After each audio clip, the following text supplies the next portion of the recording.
Matt and Greg used to interview movie stars, but now they're doing a podcast. Welcome everyone to episode 6 of... Episode 6. Episode 6. Matt, how dare you interrupt me? I'm sorry. Episode 6. This is going to be... I say this every episode, but this is actually one of my favorite films from the 90s. I'm assuming you agree, Matt? Oh, yeah. Classic. Shawshank Redemption. Each episode, at least for the first maybe 20, 25 episodes, I think we're going to talk about a lot of the peripheral stuff that came from this whole junket atmosphere of working in the 90s in a radio roundtable atmosphere. Junket talk. Junket talk. This talk that you selected for this particular episode is screenings. Yes. Which I never attended, but... Yes, you did. Oh, you know what we forgot to do? What? I'm sorry. Introduce ourselves. I'm Matt Levitz. I'm Matt Levitz Jr., also known as Greg Srzawasti. All right. We weren't going to tell people that part. So that's our introduction. What's really weird is I'm only 2 years older than you, so I don't know how we managed it. That's for another show. I was an early bloomer. But I think one of the things about screenings, that's a big subject. I just remember really enjoying. That was one of the biggest wonders of being a junketeer, is actually getting to go to these. Is that what you're talking about? Well, it was great to see them early. You know, there was this feeling of elitism because we got to see movies a month before the rest of the world did. And films that a lot of times people were really excited about, and we got to tell our friends, hey, we've already seen it. And this was pretty cool. Yeah, and sorry, Matt, this was a big deal for us also back then. We were still in our early 20s, and we were both, we still are huge cinephiles, but the idea for me to go to on the Sony lot in Culver City at night and just walk in the building, and there's a little screening room where you can watch the movie, or the Paramount Studios even. There were a few different ways that we would go to screenings. Sometimes we would go into movie theaters. There would be audiences that they brought in to sit around us. So it would be like a regular theater, and they would close it down from regular screenings for the night. Yes. And they would hand out passes to people walking by during the day or earlier in the week. And then there would be a long lineup outside the theater, if you remember. Yes, I remember. And so that was like the regular public that they would bring in for a free movie. And they would fill up every seat. So they would hand out a lot more passes than there were seats. And we had the taped off section. So we got the good seats. And all the people who had been standing there for 3 or 4 hours to get in, they got the lousy seats, which seems a little unfair. Matt, did you ever give up your seat for the general public? Did you ever do that? No, did you? I did. Did you? That makes me the better person. I did a couple of times. I'm not the better person, by the way, but I did a couple of times out of kindness. So where did you sit? I sat up in the front. Really? Just gave up my seat. But you know why? I was guilty, and this goes back to our screenings things. Do you remember the time when certain studios, I'm not going to name names, 20th Century Fox, they would give us a concessions. Do you remember the concessions ticket? Oh yeah, free food. Listeners, listen to this concessions ticket. What would you do? Well, sometimes it would just be good for a popcorn and a drink. Right. But other times it would be for anything you want, and they would just turn it over and write down whatever you got, and you could load up on anything you wanted. I did load up a couple of times. Yep. Maybe dozens of times. Well, why wouldn't you if it's free? Right. And you know what? The thing with screenings is eventually, I don't know if you agree with me on this, it got to the point where we would have to see so many screenings in a given week to prepare for junkets. Oh, yeah. It was like 4 to 6 movies a week we were seeing. Yeah. It was just too much. I don't think it was too much. Not if you love movies. That's true. I never felt it was too much. You never felt that? Well, maybe this is for the purposes of another show, but you never felt like you were giving up 50 weeks out of the year for the junkets? No, because very cool. If I didn't have this job, I would probably be going to movies all the time. So I was able to combine what I wanted to do with what I had to do, and it turned into one thing. I wish I had your attitude, Matt. Well, what was interesting, though, is we did have to see every different kind of movie.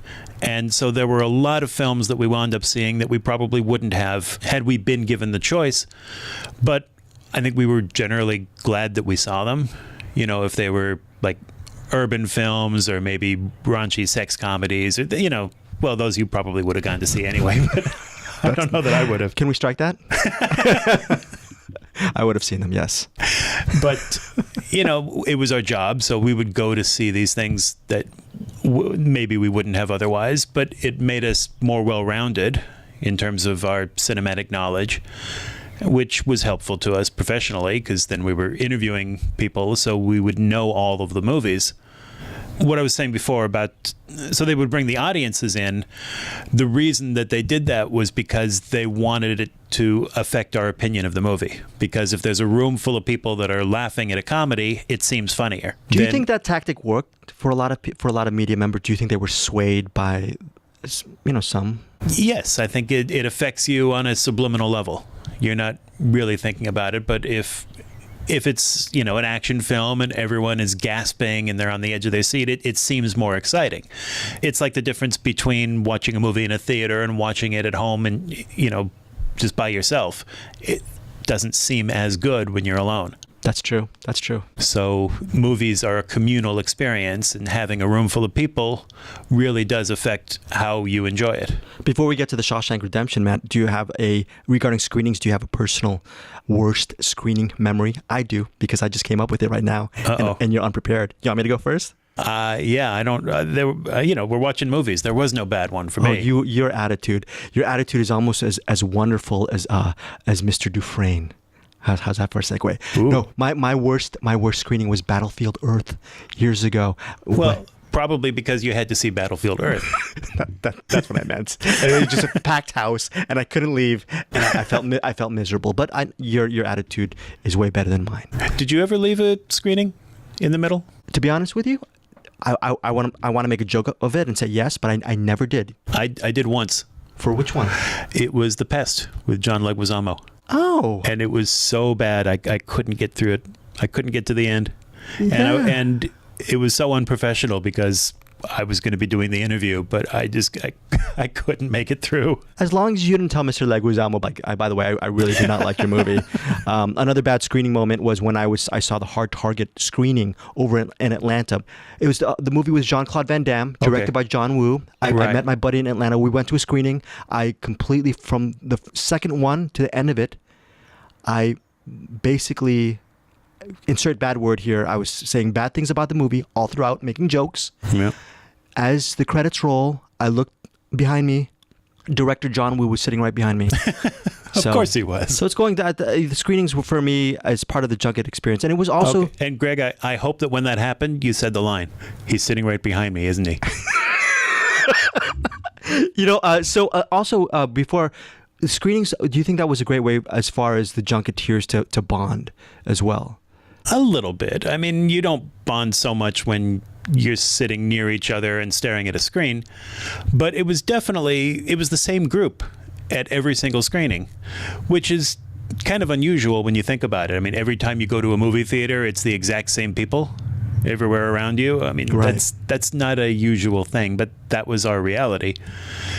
And yeah, sometimes we would make a point to sit together. I remember saving seats for you quite often and for some other friends. Yes, what would happen, if I remember this right, is there would be certain people, and you fell into this group, who didn't get there early. You would get there kind of right before it started when there weren't seats available, and you'd be walking around trying to find seats. Right. And this happened often enough that I started to realize, well, if I'm here and I get there early enough when there are seats, then I'll just save another two. And I don't know who they're for, but you can kind of count on the fact that someone's going to get there late going, oh God, where do I sit? And then I can just wave them over and go, here, take these. Yeah, no, you were very, very thoughtful that way. Very thoughtful. Speaking of thoughtful, anything else you want to cover regarding? Yeah. Well, I just made a few notes. Do you remember Erica and her cookies? You know, you just put me on the spot here. Can I tell you something? I have a vague recollection of really enjoying Erica's cookies. There's no insert joke here. It's actually, she made cookies. Did she bring it back? We should say Erica is my then wife. And probably the reason that I'm divorced from her now is because for 25 years I kept calling her my then wife. She did not appreciate that. Wow. But we were married at the time, and she worked at a place called Cookies by Design. Yes. And Wow. And every other day... In Tarzana. In Tarzana, yes. Every other day, they had to throw out all of the cookies because they couldn't sell them after they'd gotten old. I remember. So she would pack them all into these pretty large white bags, and there would be like 2 of them, just all these different kinds of cookies, and we would take them to the screenings, and then Erica would walk around like Santa Claus and just give them out to all the junketeers. I remember. Those were very good cookies. They were, and they made us very popular, but it was a double-edged sword because what happened was she got pregnant and she stopped working at Cookies by Design, and things turned a little ugly when screening after screening people would walk up to us and go, "You bring the cookies?" And it wasn't like a friendly kind of, "Hey, can I have some cookies?" It was, "Where are my damn cookies?" I never knew that. Yeah. So wow. It wasn't everybody, but there were a few that they had gotten to the point where they felt like it was owed to them. They would come to the screening and they would know Cookie Lady's coming around. And when that stopped, they were not that happy. You're trying to imply probably that some journalists or junketeers felt entitled. Cookies, T-shirts, I don't know, maybe a little. Well, for the any other points? Because that was, I remember Cookies by Design. That's a great memory. Thank you for that. Well, we talked about seeing screenings in theaters. There were also screening rooms. Right. And right. The downside, of course, no popcorn, because these were really nice rooms with really nice seats and often, expensive carpeting on the floor, so they didn't want you bringing sodas in that you could spill, so a lot of times there was no food allowed. No trailers? Well, that was true of the movie theater screenings also. We never saw trailers. All right. Yes. Which was kind of nice because it meant that every movie we went to, we were seeing it before there was any TV commercials because it was about a month early, and we would go in completely clean slates. Well, not 100% because we've talked to the stars and they've told us about the movies, so we kind of remember, oh yeah, the last time we interviewed this person, they told me what this is about. But when you haven't seen a trailer, it's such a fresher experience watching a movie because you're not anticipating moments. And that was great. Yeah, I miss going to all the big studios and even some of the little screening rooms. Listeners, Matt was talking about screening rooms. They were not just screening rooms in the theaters. There were actual offices where you would go into the building and there would be literally a screening room for you to go to, whether it's in Santa Monica, whether it's in the San Fernando Valley.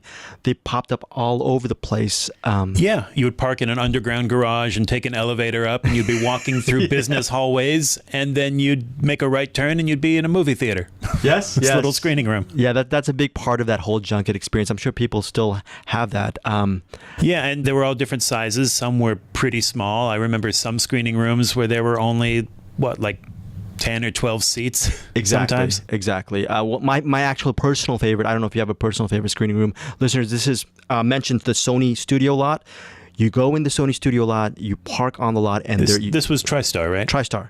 Yeah, Sony Columbia TriStar. So you'd walk into one of these rooms, and there were, like Matt was saying, there was probably maybe 15 seats at the most, and they were plush seats. Oh, yeah. And you felt like you actually lived in this screening room. And sometimes when it wasn't packed and it was maybe just you and a couple of other people and the big screen in front of you, you felt it was just really a joy of watching these movies. I remember I went to one of these really, really tiny screening rooms, and occasionally you'd be the only one in there. Did that ever happen to you where you were the only person in the theater? I was never that important. Maybe it was me and 2 other people, and that would be weird. That would be very weird. Yeah. No, I went to one. It was me and my then wife. Okay. With Erica. The cookie lady. The cookie lady, Erica. And I think this might have been at Dolby. Okay. What I remember is they put me at a seat where I had control over the movie. There was a board there, and it had start and stop and rewind and mute and all of these buttons, the same that you would have if you were watching a DVD at home, or back then a VHS. And they just said, if you need to stop and use the restroom, then just hit pause. Oh, awesome. In a movie theater. And so it was just the 2 of us in there, and I couldn't help but play. So I was pushing the buttons all throughout, and I was kind of driving Erica crazy. But you have to. I mean, you're in a movie theater, and you have full godlike power. You should have just pressed pause and just left. The screen wouldn't work. It wouldn't move. How is that different from just leaving any other movie? Exactly. Nothing special about that, but it was fun. And I definitely cherish those kinds of memories because they're not the sorts of memories that most people have. And I recognize that. Like, this was such an unusual time. And Matt, people have better memories than that. That's probably true. But different memories. But to cut you off, great memories from that time. Yeah, and it was just so different and weird, and I don't know. It's just cool that I get to remember things like that. Well, that wistful, nostalgic feeling dovetails into the film, actually, that we're discussing right now with this episode. King of the segues. With the Shawshank Redemption. Matt, were you ever a big Stephen King reader? No, Erica was, but okay. I was not. Oh, I remember Erica being a huge Stephen King. Yeah, I think she's read everything he's ever written. That's awesome. Well, I've only read one of his books, and it was Different Seasons. And Different Seasons had The Body, which became Stand By Me. Stand By Me, yeah. There's Apt Pupil, which I think or maybe it was a different type, which became Apt Pupil. Right. It was already Apt Pupil. It didn't become Apt Pupil. Yeah, I'm not very apt at that. And then there's another story called... You're not a very good pupil. No, not at all. Or people. There was another story called Rita Hayworth and the Shawshank Redemption. Right. Which I remember reading as a teenager and being absolutely blown away. So by the time the Shawshank Redemption came in 94 and the junket and the movie had arrived, I was actually avoiding that because I had so much of an affection for the story that I just ignored it. Yeah. So it wasn't until years later that I actually got on the Shawshank Redemption train. So this was actually a special group of interviews for me to listen to years later. So. Okay, so you were not at this junket. I was not at this junket. Okay. And neither were you. I think that's true. Touche. Okay, then. But I did see the movie at the time. Okay, cool. And yeah, loved it then, love it now.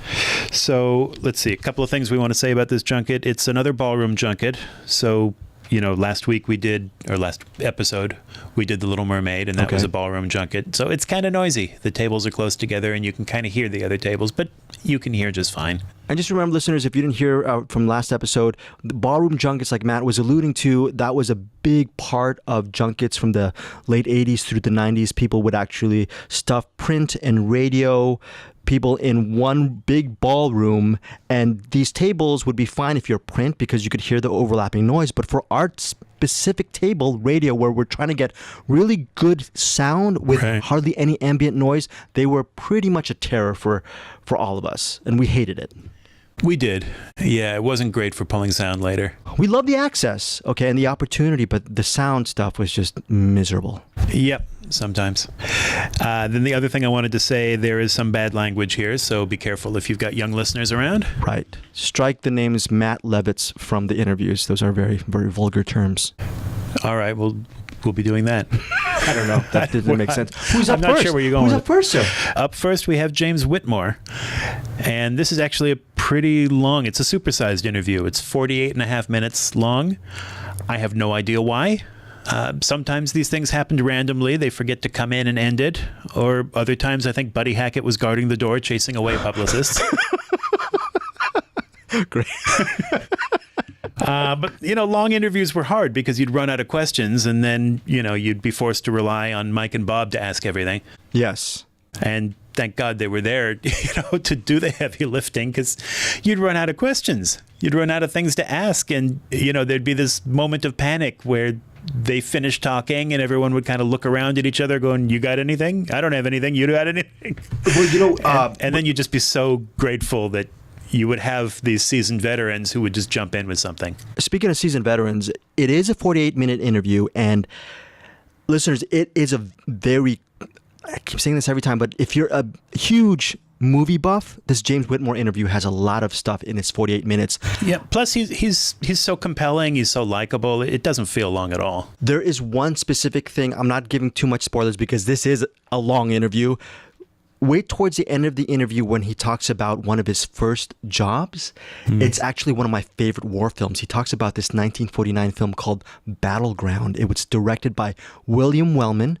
This is not a plug for Warner Archive, but if you're ever trying to find Battleground, it's on Warner Archive right now on DVD and Blu-ray. It's a great war film. It stars Van Johnson, Ricardo Montalban. To provide context, James Whitmore is talking about that movie for about a couple of minutes. Yep. That specific movie was his big break into Hollywood movie making. So look out for his just his recollections of Battleground. Yeah, that was 1949, right? Yeah. And he won a Golden Globe for it. I did not know that. He did. Wow. Yeah, and he's had a very, very long career. I made some notes. He was once groomed by MGM to be the next Spencer Tracy. I could see that. Could you say it? Yeah. Yeah, in the early days, yes. And it's cool because I think nowadays people kind of just know him for Shawshank Redemption, and they don't realize that there was just this huge, huge career where, I mean, he was a leading man, this handsome young guy back in the 1940s. So anyway, he won a Tony Award for Best Newcomer in 1948 for a play called Command Decision. Then, as you say, he made Battleground. In 1975, he won a Golden Globe for Best Actor and a Grammy Award for Best Spoken Word Album for Give 'Em Hell, Harry. Wow. Which is another classic. He won a Cable Ace Award in 1989 for Glory, Glory. And towards the end of his career, in 1999, he won an Emmy for Outstanding Guest Actor in a Drama Series for the TV show The Practice. But he never won an Oscar, even though he was nominated twice for Best Actor, for Battleground and for Give 'Em Hell, Harry. Now, some of his better-known roles, he's pretty well remembered as Gus, the hunchback getaway driver in 1950's The Asphalt Jungle. In 1951, he narrated The Red Badge of Courage, and he was the voice of the Angel in the original Angels in the Outfield. Whoa. He was the orangutan president of the Assembly in the 1968 original Planet of the Apes. Some of his other memorable performances were in Kiss Me Kate, Them, Oklahoma, the musical. Musical, of course. Black Like Me, and Tora, Tora, Tora. Another war film. But you also, if you are above a certain age, you probably remember him from TV commercials throughout the 1980s and 1990s. He was the pitchman for Miracle Grow. He did hundreds of commercials for Miracle Grow. Yes, very good. Another thing that cinephiles might know him from, he starred in a Twilight Zone episode called On Thursday We Leave for Home. It aired May 2nd, 1963.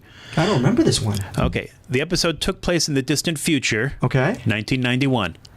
That year. The very, very distant future. Whoa. It's about a colony of people living on another planet who send a request back to Earth that they want to return home.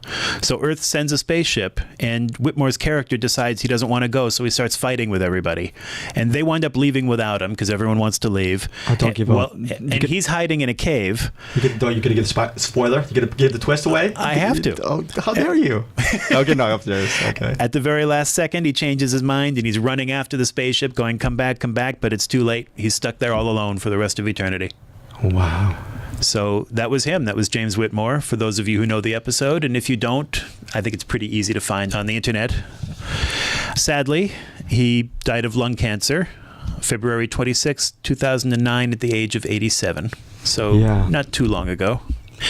There's, there's another thing I wanted to bring up.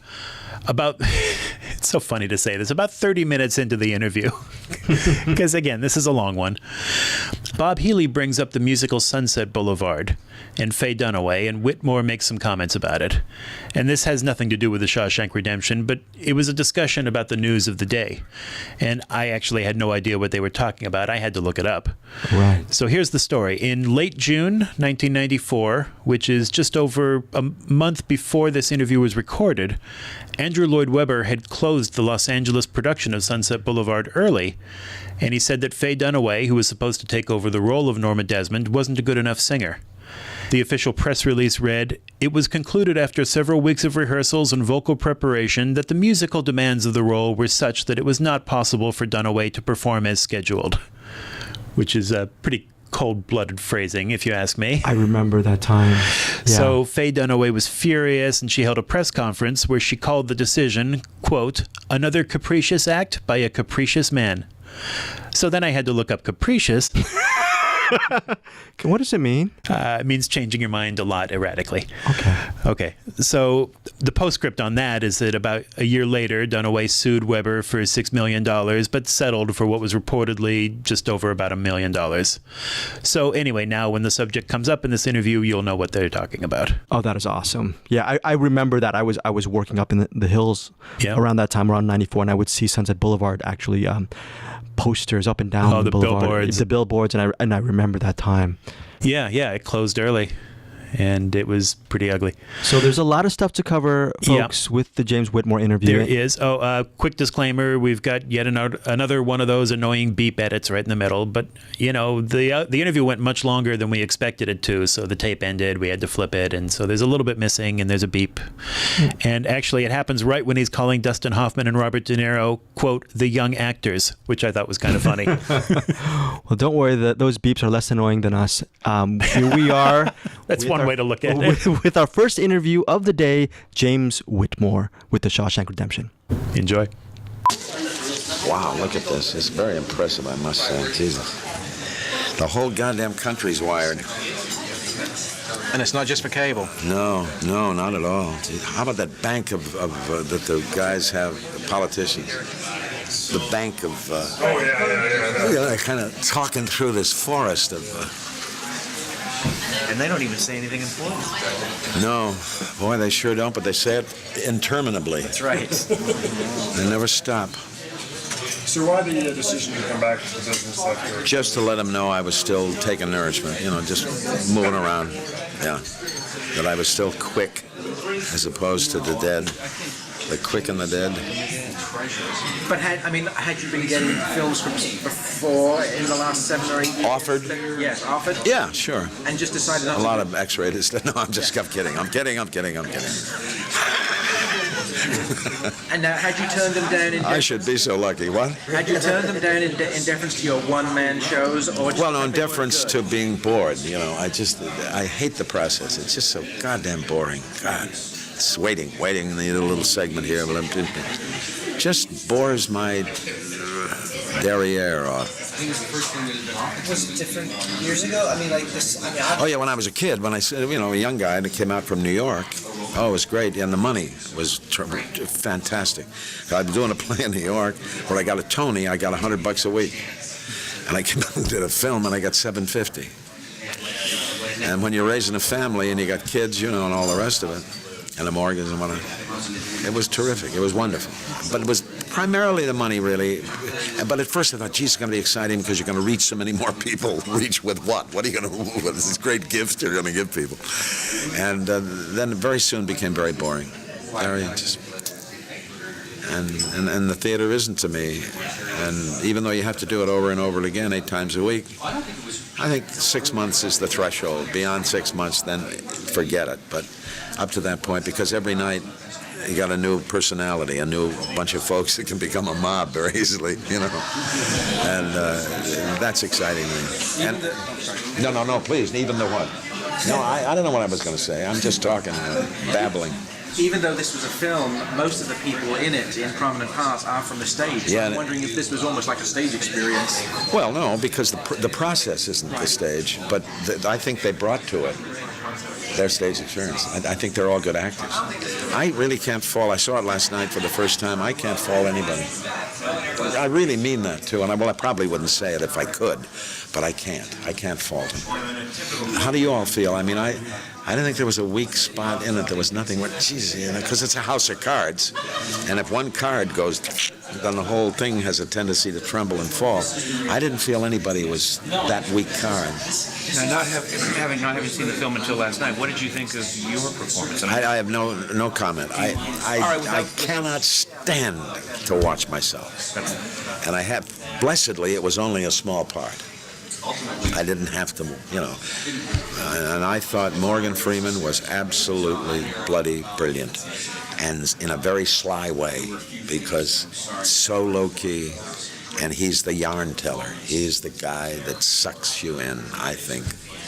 And he was absolutely wonderful. And I think myself that I would not say he doesn't deserve an Academy Award or a nomination. Maybe not an award. I don't know who else would be in the running, but I think he's just brilliant. I think Tim Robbins is good too. Were you as uncomfortable watching yourself on screen back when you were a kid and first started? Yeah, always, yeah. Never fond of me, looking. Jesus, I always wanted to be Fred Astaire when I was a kid. Didn't we all? Hell no. That's why. I'm just the opposite. I can't dance on a klutz. And I always wanted to be able, wear the way his tie, remember, for a belt. Fred Astaire? No, never did. Did you? No, I'm sorry that I never did. Yeah. Mike did. Did you? What? Who did? Mike did. You like him? He was a gentleman, wasn't he? Yeah, whatever that means. Yeah. You've been around movies long enough to know violence in movies has changed an awful lot. Do you think that the movies in the past did better by not showing as much graphic violence? No, they did it badly too because it was all pretty. You know, you get red blood and it's kind of pretty, and it has nothing to do with reality, the horror of real violence. War pictures, I did a lot of war pictures, and every one of them was a recruiting poster. You said that you have been offered other parts in the last 8 years, but you chose this one. What was it about this one that... Well, the basic reason was I'd been away a long time, and everybody, including the kids, kept saying, you got to do another film, for God's sake. I go, well, all right. And that was the basic, but then this is a good script. Good part, I mean, nice little part, I guess. Tiny little part. And I liked the producer, Nicky Marvin, and I liked the director, Darabont, as people when I met them. But, they had no track record, but I liked them. I thought they had taste. I thought they had energy. I thought they were bright. What about Brooke Sealand?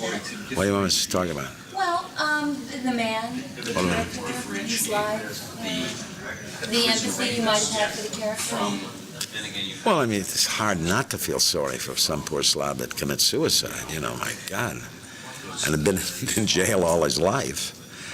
So that was fairly easy, to empathize with him. And the walk and the shuffle that he had and the manner. Well, I walk pretty funny anyway, I've just got a new knee. I didn't have my new knee at that point. Now I'm going to get another knee and I'll be, I've dropped 20 years, I think. Almost. You will dance. What? Then you will dance. I've tried. When I was drinking, I thought I could dance like, a goddamn rockette, but it didn't work. Poor woman to come back with holes in her stockings, This is what you went out and bought yourself with your Shawshank check, a new knee? Right, yeah, exactly, yeah. It's the only reason I did the picture. Got a new knee. You're on about the fact that you think Morgan might get... I don't know, mine, but... I think a lot of people suggesting that your name might forget be it. on the nomination. That's silly. That's absolute nonsense. Why do you say that? Because I don't think it has... To begin with, it wouldn't be deserved. But because a lot of awards are given that aren't deserved. We all know that. And if it comes along, boy, I'll, be there with bells on, smiling and just doing one-arm push-ups like talents, But, no, it doesn't deserve it. It's just not deserving of it. For the people who see you for the first time in this film, because you don't make that many films anymore, and they want to run down to their video store and pick up a James Whitmore, what would you like to see them?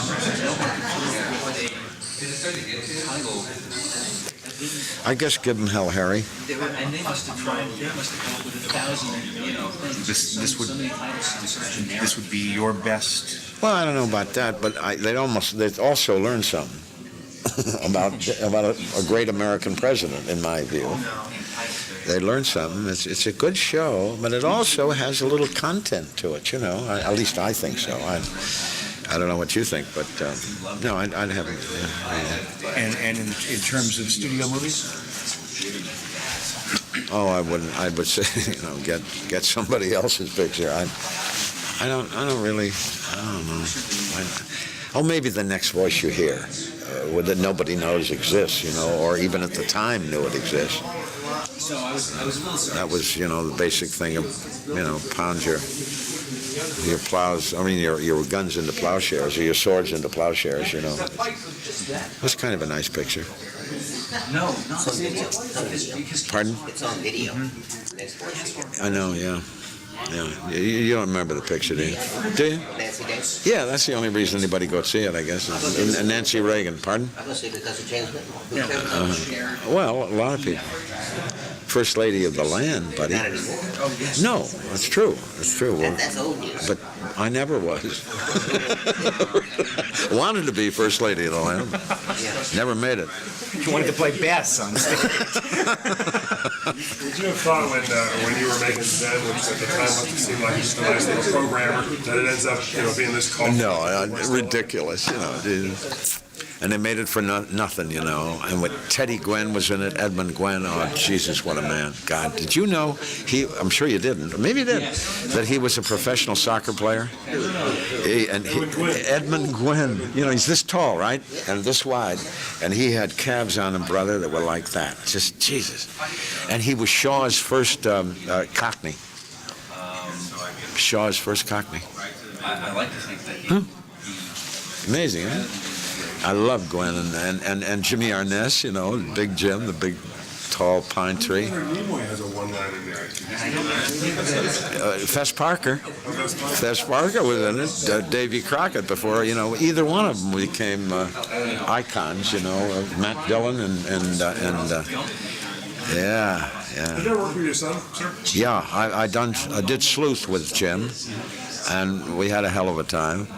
And then he directed me twice in TV things, and that was an incredible experience. My firstborn telling me, you know, Dad, not so much. Fucking mouth. When he first started to indicate that you wanted to go into the business, were you encouraging, discouraging? Discouraging. You were discouraging? Because it's so insecure. Very simple, you know. We all know that. You don't want your kid to put up with that kind of rejection and not making any money. You know. It's a tough racket. But for the list of movie stage, was it tough for you? Because it just seems, when you look over your resume, that you've had a nice run. Shot up the rear end with luck. That's it, babe. Absolutely. What was the break? What was the... Well, I did a play in New York on Broadway called Command Decision in 1947. Great part. Paid me $100 a week. And he promised me, though, I would have done it for nothing. It was the best part, in a way, in the piece, because I was with field officers and above, 19 guys on stage, and the subject matter was precision bombardment of Germany. Can you imagine that? It was a hit. It was a hit because Paul Kelly was in it. You may remember Paul. You got it, yes, sir. Temper like, oh, Jesus. Hit a vein right here. Boom, ba, bum, ba, bum. Killed a guy. His wife's, well... No, it was his girlfriend, and Paul was cheating on his wife, and the girlfriend was was having an affair with the Candy Kid, he was called, a dancer. And Paul hated, you know, he was cheating on his wife, and the guy was, Paul killed a guy.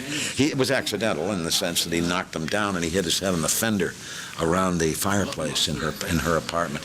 But Paul was a pretty good boozer in those days, Irish. Well, he really, yeah. But a great guy. Never. He played policeman and, you know. What was the film that took you to Hollywood? It was called The Undercover Man. And it was with Glenn Foy. It was about Elliot Ness. It was the first Untouchables that was ever done.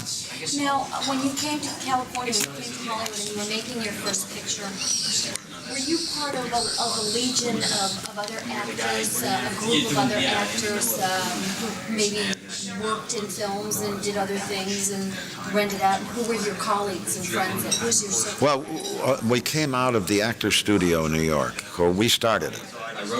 Richard Boone, myself, and a guy named Warren Stevens, and then we started then an acting group in California. Is that what you're talking about? And we did a lot of good stuff. We had a lot of fun. We did a big production of Peer Gynt, and Dick directed it, and we had, a full panoply, music and Linnebox slides on the, and we did Major Barbara. We did a lot of things. Before that, you'd been part of a team, certainly one of the co-founders of the Yale radio station. Oh yeah, we started it. It was the first college radio station in America. What prompted you? I had no money. And I was a football player, and I got a full scholarship through Jerry Ford, who was then coaching at Yale. And I went to Yale and slept on Jerry's couch for 2 weeks because I was going to go to Michigan, where I had a full scholarship, but Yale had more prestige, so I went there. And then when I had both knees operated on, they took my scholarships away. I had no money, so a couple of guys from the scientific school, Sheffield Scientific School, came to me with their slide rules, and they said, we're going to start a radio station. How are you going to do that? Well, we're going to run the signal through the heating system of the university. And so we started, it was called WOCD, were our call letters, which means Oldest College Daily, which is the Yale Daily News.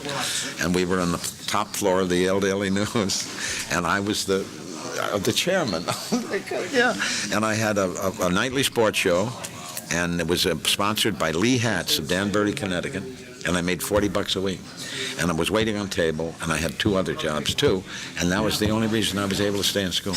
What does the D stand for, WOC? Oldest College Daily. Yeah. Is it still going? Oh, what?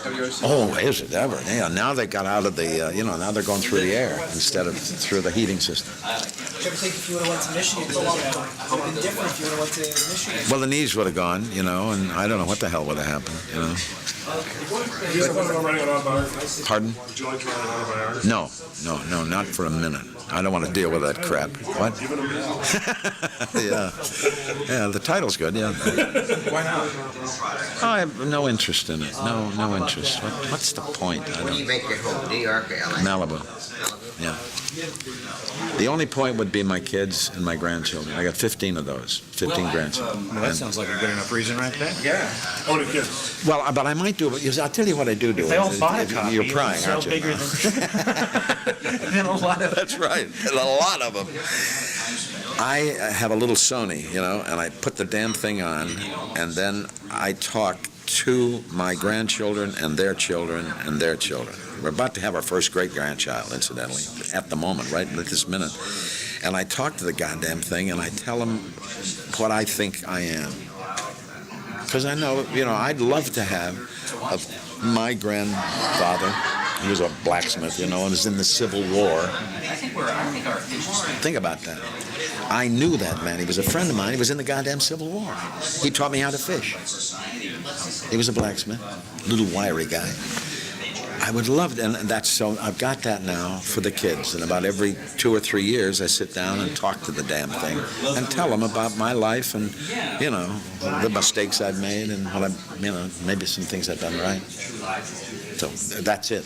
You don't have to write any goddamn autobiography. But isn't there? And I don't mean to be argumentative, but isn't Please, don't be hard. Come on, let's there kind have some of fun. a burden of responsibility that goes none. with having the legacy? None. To the Hollywood community. I don't people think who so. support the No. industry? My legacy is my work, and they have no right to my personal life.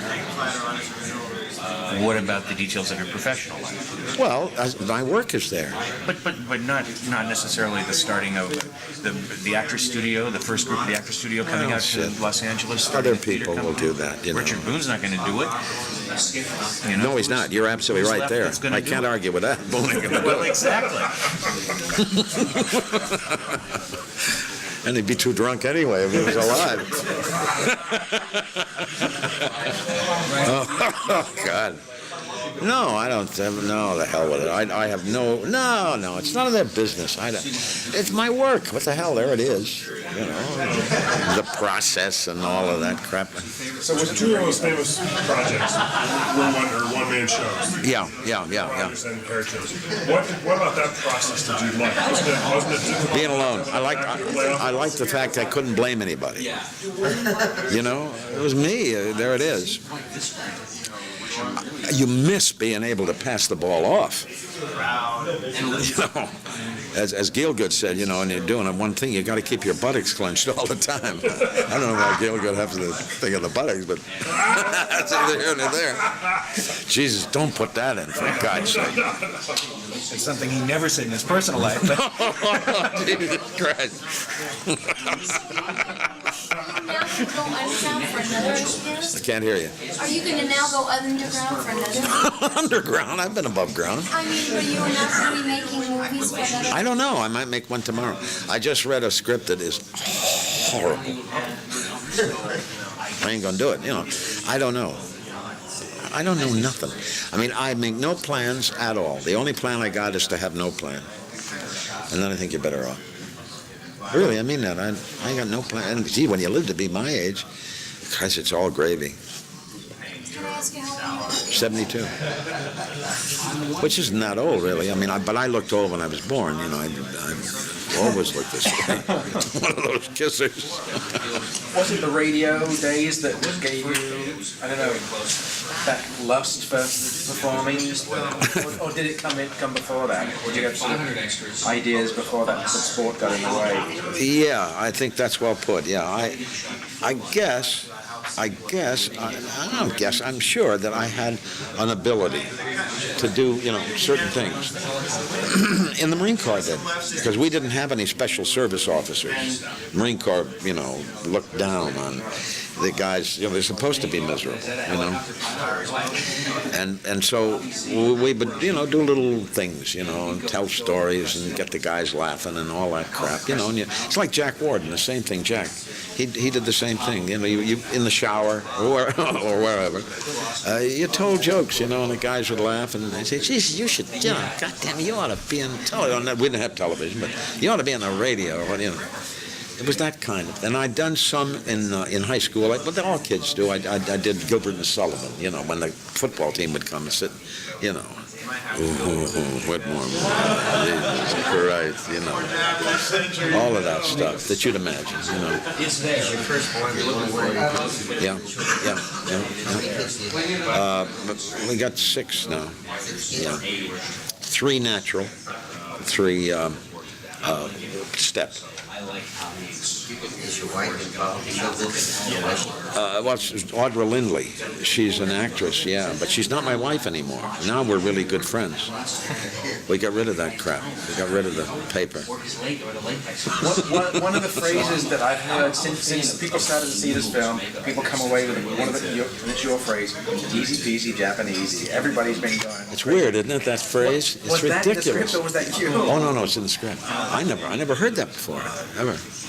Stephen King does that sometimes. He comes up with really off the wall. He's off the wall, baby, I'll tell you, isn't he? Jesus. He was on Charlie Rose. You ever watch Charlie Rose? It's good, I think. And he said to him, "What's the worst thing you ever contrived?" He said, "I think the guy that was stranded on the island and had no food and he ate himself." Jesus Christ. Finger at a time. Finger food. Oh, Jesus, what a mind. But this is real different for him, isn't it? Yeah. Jesus, this isn't typical King at all. Did you do a prison picture? Have you done a prison picture? I did one on TV years ago. I think it was a Kraft or maybe United States Steel in the old live days that I loved. Yeah, I played a prisoner and a tough guy and so on, and Bellamy, Ralph, played the warden. Is your backyard in Malibu full of extremely giant flowers and vegetables? Well, I have a vegetable garden in the backyard, yeah, and I netted it in because the varmints were eating everything, Jesus, just so they come up. So you come by Miracle Grow naturally, you are a gardener. Well, yeah, I am. Yeah, I'm a gardener. Yeah, my dad was, and it's kind of in the blood. But boy, Miracle Grow has been great. God. Did they come to you? Or? Yeah. Oh, sure. Did they know you had sort of green fingers? Or No. I did Will Rogers, Harry Truman, and Teddy Roosevelt. Well, you believe those guys. And If you'd done Al Capone, you might not have got That's right. Yeah, or a child molester or whatever. But they got a list. Did you know that? You probably know it. In the advertising agencies, they have a list of people that are most believable. And I was on that goddamn list, thank God, boy. But I think it was due to Will and Harry and Teddy. I know you had a given call Harry. Yeah, they're all on tape. They all? Yeah. Have you seen Bully, the TR, the Teddy Roosevelt? It's my favorite. But they just photographed the stage play. Yeah, but then they say you're up for an Academy Award in a motion picture. That's not a motion picture. They photographed, a stage play. And here you're nominated for a... I didn't say anything, No, I don't. Oh, no. Who the hell... Nicholson in One Flew Over the Cuckoo's Nest. Deserved it, I thought. That's on here. You had an Oscar nomination your second time out, right? Battleground? Yeah. Small part, 17 lines. 17 lines? I remember you spitting on the ground. Well, I had the beginning of the picture where I did the Jody chant, which I didn't count as lines, and spitting tobacco in cadence. And then I had Wellman, who hated the studio. He gave me the climax of the picture. He gave it to me, the kid from New York, who, I wasn't under contract. And Metro went out of their minds. They said, Jesus, give it to Montalban, give it to Hodiak, give it, one of our contract people that we have an investment in. Wellman said, screw you. It's going to the kid from New York. It's when the sun came through. Do you remember the picture at all? Well, but they were surrounded at Bastogne. True, right? And there was cloud cover, so they couldn't get supplies into the guys, and they were going to perish. The sun broke through, and they brought in all the junk. And he picked me to say, "Oh, Jesus, it's shining," It was the climax of and then I had the Jody chant at the end of the picture. It's just luck, brother. It's absolute blind luck. Knowing how luck is such a factor, or how you perceive luck as being such a factor in this business, would you ever think we'd be sitting here 45 or 50 years later talking about your career? No, I just hoped I'd be earning a living. That's all. I hoped I'd be earning a living. That was your criteria. I mean, that was Well, yeah, bottom line. And at what, I did not know. Well, what age are we talking about? College? Yeah. Or then 5 years in the Marine Corps. I hope to God I'd get out living, alive, What part of your life do you think prepared you most for the life? All of it.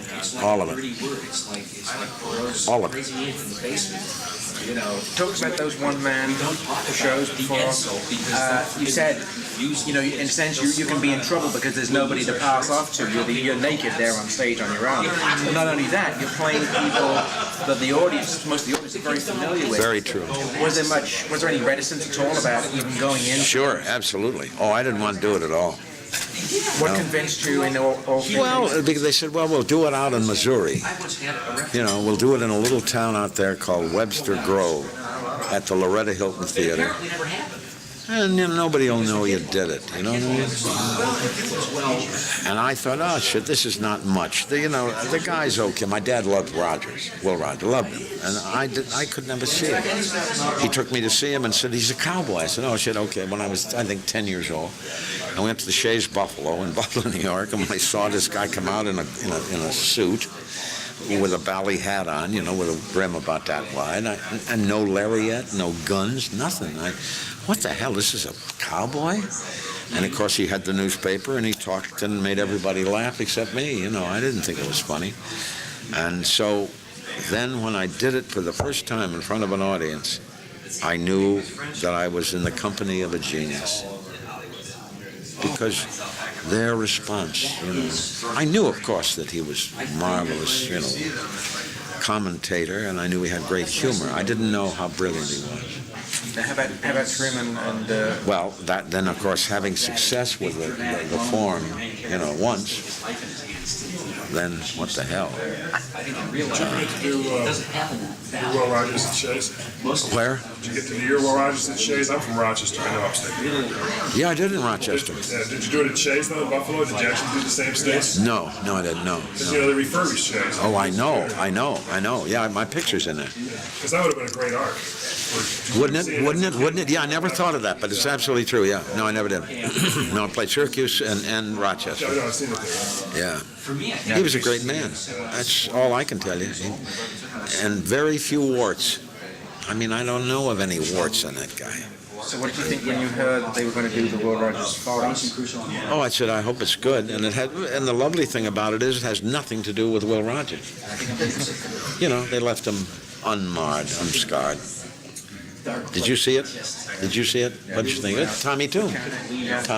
Boy, great, wonderful. Well, like a Ziegfeld College. TNA, sure. Yeah. And this new musical about Truman I hear is going to be. Don't listen. Don't laugh. Boy, Jesus Christ, we're capable of anything. Yeah. How do you feel about what happened to Faye Dunaway? Isn't that awful, what he did to her? No, I don't know her own. And she's not even a favorite. I mean, I'm not a particularly, You know, it goes further, though. It wasn't just what he did to her. It was what he did to a good piece of Los Angeles. Because Century City has had to lay off over 300 employees. They were all pre-booked for 6 months. I never thought of that, but by God, you're right. Yeah, absolutely. I never thought of that. Complex. I never thought of that. Yeah. What'd she call him? A capricious man? I thought that was awfully kind. Yeah, me too. Me too. Yeah, we know what, we'd call him. Yeah.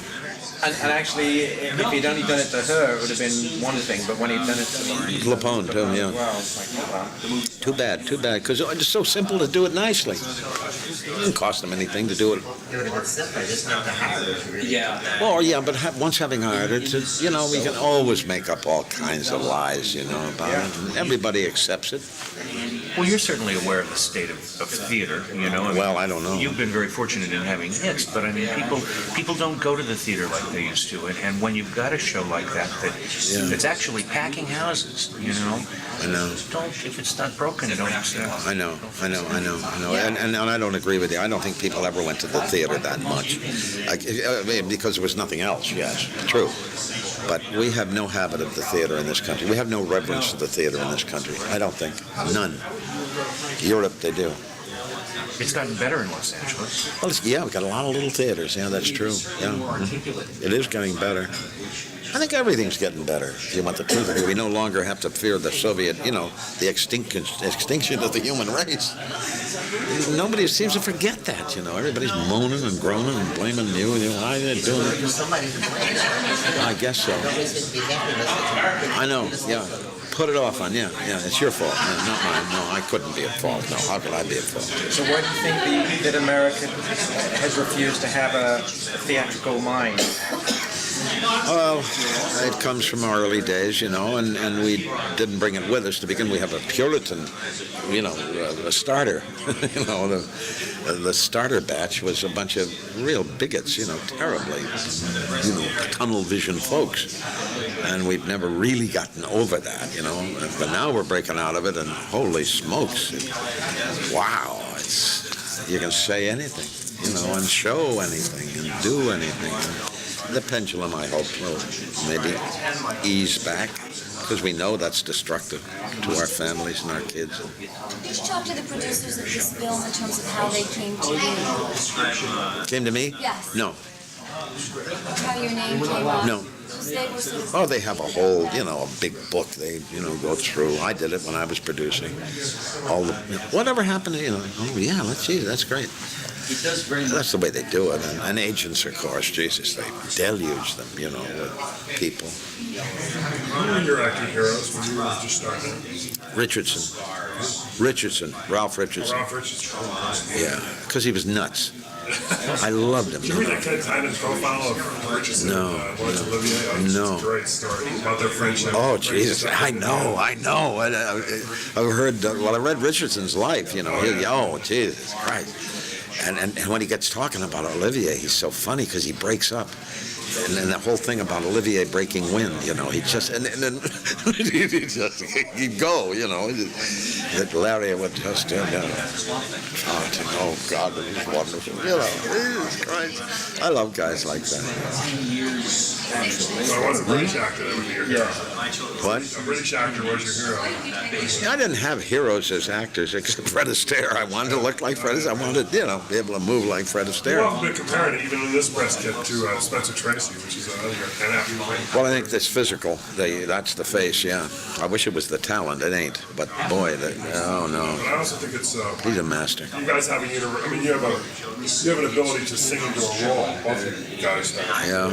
Thanks. I mean, at a time when you were coming up, wasn't it usually the case where a guy developed a star persona that was wrapped around kind of one image, and they usually just fit the movie around that image? Yeah, and of course we had the studios. That created that. Oh boy, that but Metro. You and Tracy and a few others escaped that.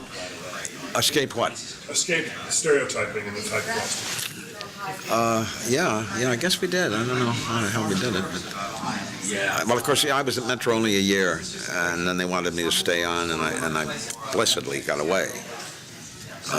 But you're right. With personality, yeah, and it still is to a tremendous degree, I think. Although, gee, the young actors are good. Hoffman and De Niro. Gee, they're awful good. Boy, yeah, they have an arts festival there. It's been going on for 40 years. Do you know about it? Yeah. Pardon? Yeah. It's 40 years now. Yeah, and they get the best people in New York to come up and work for nothing. It's really ridiculous, but boy, it's great because there's no money involved. Geez, and everybody behaves themselves much better when there's no money, in the picture. This picture is a very intricate piece to put together for any director. Oh boy! And I'm just wondering that when you looked at it and then realized that the director was really a virgin in the tyro, yeah. God. Did you think, well, maybe I'll go off and do something else? Maybe I'll try and get out of this. Oh no! I had anxiety because I knew the guy'd never done it before. I think he did a magnificent job. What do you think? I mean, it's incredible. Jesus, to fly the first time. I mean, he did things with timing, Remember when the guy throws, I guess, who is it? The warden throws the rocks at Raquel Welch? He held off. Do you remember? He held off a long time before, and you kind of knew, or at least, of course I did, because I knew the script. As soon as they showed that poster in that scene, it says, well, it's behind the wall, how are they going to discover it? Did you know it was there? Only when he walks in, and he's missing. No. Only at that point. You did know it. You did know it then. But then I'm saying to myself, how is the warden going to discover it? Yeah. And that's what you're right. He really teases you by waiting. They look, throws a bum. And then he threw it, and you still didn't know. Remember? Threw it. And then he went, little stuff like that, boy, I tell you. The script alluded to Count of Monte Cristo earlier, so I was thinking something like that's going to happen. Well, you're smart. Yeah, you're very smart. Who was the best and most interesting director? Best, I think, George Roy Hill. Could you talk about the project and maybe tell us a little bit about why you felt that way? Well, it was a craft. You don't even remember craft. I mean, you're not old enough. It was during the live days. And it was live television, where you couldn't do it again. There was no tape. We just did it. And there you were with your bald face hanging out on national television. And if you threw up, that was it. And George directed. I went to school with George Roy Hill. And I didn't like him in school. He was very arty to me. I was a jock. And I always characterized him as not putting his arms through his sleeves. The guys would wear the... I'm being a little cruel now, and I don't mean to be, but I didn't like him at all. Because I was going with a girl. We were not co-ed in those days, and I was going with a girl in the drama school, which is the graduate school at Yale. I was an undergraduate. And I was going with a girl named Eva Dutkovich from Sheboygan, Wisconsin. And I think one of the reasons I liked her so much was that, say, who's your girlfriend? And I'd say, it's Eva Dutkovich from Sheboygan, Wisconsin. And everybody would say, really? That's kind of an eye chart, And George was involved with the dramatic, so I brushed, I didn't like him. Then they offered me a craft to come from California to New York to do a craft, live show. And George was the director, and he had, when he left Yale, he did his thesis on the music in James Joyce at Dublin University, the University of Dublin. And I came to respect him tremendously. And what was it about his directing style that appealed to you? He was like not present. He was wonderful. He made you think that it all was your idea. And it wasn't. What? Production was, the show was. Yeah, it was all craft. What was the play? Oh, it was Jesus, I don't know what it was called, but it was about a marvel. E.G. was in it, E.G. Marshall was in it, and it was about an escaped convict who, the whole first act was the family, a Presbyterian family, and something I learned in that I didn't know was that the early Presbyterians, when they prayed, they didn't lower their head. They talked to God, this way. Son of a bitch, you better do what I tell you. And then the guy, the criminal takes refuge in the boathouse, and the little boy comes down, and John Gay wrote it, and befriends this murderer, escaped convict.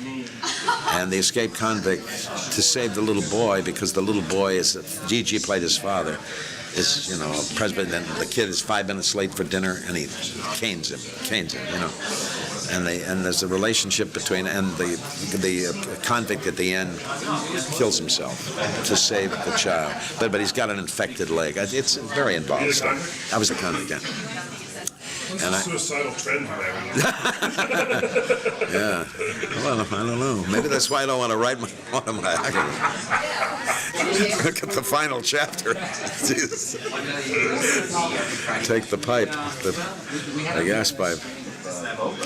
I say to a lot of people, we're on about the commercials, but to a lot of people, that's where they know you from these days. People come up to me all the time and say, gee, I like your show.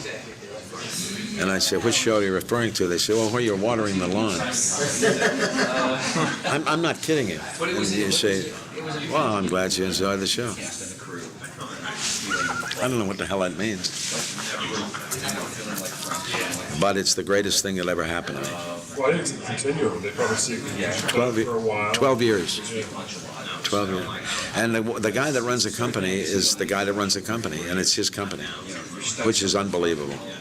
They've tried to buy him out a number of times. It's a big success in England now, selling very well. Do you do them there as well? No.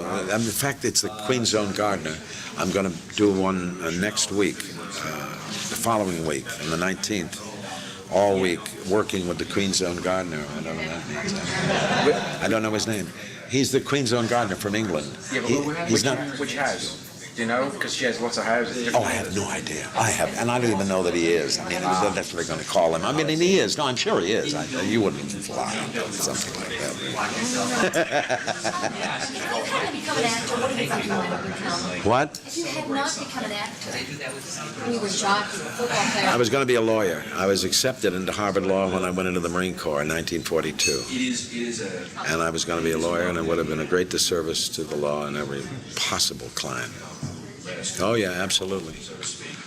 Now, why law? Was that something family and friends? Well, yes, it's Aunt Tilly and Uncle Charlie, and Dad and Mom and all the rest of it. And you're so contentious, boy, you like to argue, which I did. Ridiculous reasons, absolutely preposterous. But my mother was a poor gal, and a profession to her, as it was to many people of that age, was very important. That you had a shingle that you could hang out, and that you'd be secure all your life, So she originally wanted me to be a minister. And I was buying it, all along the way, and finally grew up, It must be kind of a curse to be a smart jock. To be smart and be a jock. Why? Well... Then you're smart enough to know you shouldn't be a jock. It's interesting that all these professions that were being considered were all very theatrical. Yeah. True, absolutely true, yeah. I had read Darrow for the defense. And that's, I said, oh man, that's the place to be. I didn't realize that it was most of your time was spent in the stacks, or writing briefs. So how was your decision to go into the arts taken after this? Well, it's very pretentious, but it's true. I was a very different young man when I went in the Marine Corps when I came out. And I was no longer devout at all. I was agnostic completely. And I lost not a lot of friends, but I lost one guy who was a good friend of mine in the Marine Corps. And I said, what the hell? Why shouldn't I had no wife. I tried to I got engaged a lot of times and stuff like that. I said, why not live a life that you can enjoy? It should be fun. And I decided that I would go after this ridiculous thing, being an actor. Announced it to the family, and I might as well have said, I'm going to become a male belly dancer or some goddamn thing. I mean, it was incomprehensible to them. They didn't know how to spell acting. And that's why the Marine Corps turned me around. Not the Marine Corps so much as combat. Marine Corps, a few good actors. Oh, geez. A lieutenant. I started out as a private. Did you give yourself a certain amount of time to see if it was going to work? And then... No, there was no set time, but there was a time when I gave up. Oh, yeah, I just said, the hell with it. Because... And that's another yarn. You said earlier, when I think it was Mike who brought up the idea of maybe an award for your part, just very quickly. Well, I don't think it deserves it. What do you think about the whole concept of awards? Great, I love it. I think it's terrific. Why not? Have some fun, sure. Pat each other on the back, say how lovely we are. What's the matter with that? That's all right. Everybody knows it's bullshit. We know it's no great fad. That's why Marlon's refusing it. What are you doing? Why do this? Accept it for what it is. Don't make a big thing out of it. How did you weather the 60s? The blacklist? I was on some grays, and I never understood why I didn't make the blacks. I never did FBI and Peace and War, I can tell you that right now. No, I weathered it. Yeah, I don't know how.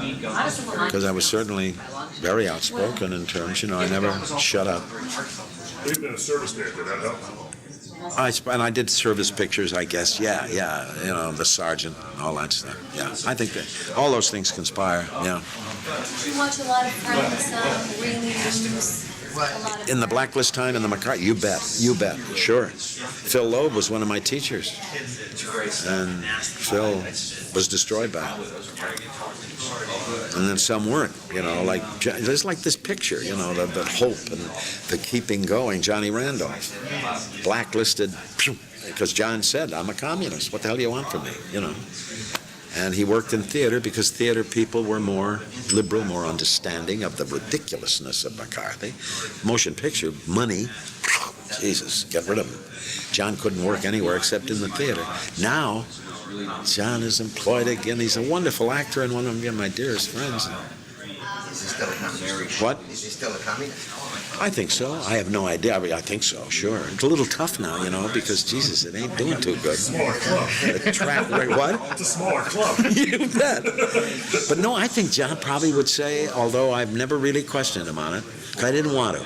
You don't want to kick somebody when they're down. I think he'd probably say it ain't been tried. And he may be right. I don't know. Certainly Russia never tried it.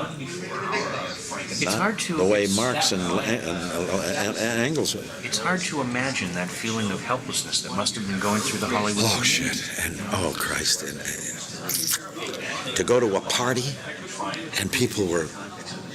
really, look at who's... I don't want to... it was so sick. It was disgusting. And the bastards that tried to make something, for themselves out of it. Like Vinton Hayward, who was head of the after, and a lousy actor too, thank God. It must be a little satisfaction in seeing that. You're damn right. Roy Cohn is now being vilified damn right. as he should be. And he deserves it. He deserves it. Goddamn right. I couldn't agree more. Yeah, except Nixon, the son of a bitch, he came back. All of a sudden he's a hero. Oh, Christ, it's sickening, for Christ's sake. People were against him turning out for his funeral. Oh, Jesus, yeah. Thanks, folks. I'd like to think that they were making sure he was dead. What? I'd like to think they went because they wanted to make sure he was dead, right? I don't think so. I wish it were true, yeah. Sure. Okay, and we're back. So that was James Whitmore. A bit of a marathon, but well worth the slog, I think. Definitely worth a slog. So I've only got one note as a postscript. He talked about a craft television theater production that he did with E.G. Marshall, directed by George Roy Hill, but he couldn't remember the name of it. It was called The Devil as a Roaring Lion, and it aired in 1956. That's amazing. That's amazing. George Roy Hill. I mean, hardly anyone. Doing television. Yeah, doing television. I'm sure listeners, you know George Roy Hill, best known for, I believe, The Sting. And Butch Cassidy and the Sundance Kid. Yeah. So, unless you've got something for Whitmore? That is all I've got. A lot of great anecdotes from James Whitmore. I honestly think he's a hard act to follow, but the good thing about it is we have director, writer Frank Darabont right now. We do. And this, if I'm not mistaken, I think this was his directorial debut. Yes, I believe so. It was. Yeah, he had done some writing before. Yeah, and he really wasn't well known. This was the movie that changed his life, I believe. I would say so, yeah. Yeah, it made him a name. Nowadays, I think a lot of people most associate him with the first season of The Walking Dead. Right, and the fallout from that and the controversy. Yeah, he got fired after one season. And yeah, there's a lot of controversy about that. You can go ahead and look that up online. It's all there. There are different sides to that story, and it's not really for us to say, but I really enjoyed the first season of The Walking Dead. I thought he did great work, and it's kind of a shame. I would be very curious to know what the show would be like today if he were still on it. I honestly just miss, after listening to the interview, I miss Frank Darabont as a director of film. I mean, True. You look at after the Shawshank Redemption in 94, 5 years later, he does The Green Mile. Right. After that, he does The Majestic, which, though flawed in 2001, still an overlooked film. Sure. I mean, he just... The Mist. The Mist in 2007. I have not seen the remake on Netflix, but that was another overlooked film back in 2007. So Yep. hopefully he's back again. I mean, the last credit he has is that TV series, that noir TV series, Mob City, back in 2013, which... Right. just came and went. I saw it. It was good. Was it good? Yeah. Okay. It starred John Bernthal, who had played Shane on The Walking Dead. Okay. I mean, it wasn't, one for the ages or anything, but it was enjoyable television. Okay, cool, yeah. So, let's see. Frank Darabont. He also talks about Mary Shelley's Frankenstein in this interview, which came out the same year. Right. A little bit later. That came out November 4th, 1994. If you remember that film, Kenneth Branagh directed and starred, and Robert De Niro played the creature. But anyway, Darabont wrote that movie. So that's why he's talking about both of these at the junket. And I think we've mentioned this before in previous shows, but anytime we were interviewing someone and there was more than one movie to talk about, like maybe they had filmed a couple of them in quick succession and they were both in the can, or maybe they were getting ready to film a new one, we would have them talk about everything because we couldn't be sure that they would come back again, that we would get them a second time. Yeah. So we wanted to get tape while they were sitting in front of us. Exactly. So he talks about Mary Shelley's Frankenstein. The other thing I wanted to point out was originally Brad Pitt was supposed to be in The Shawshank Redemption.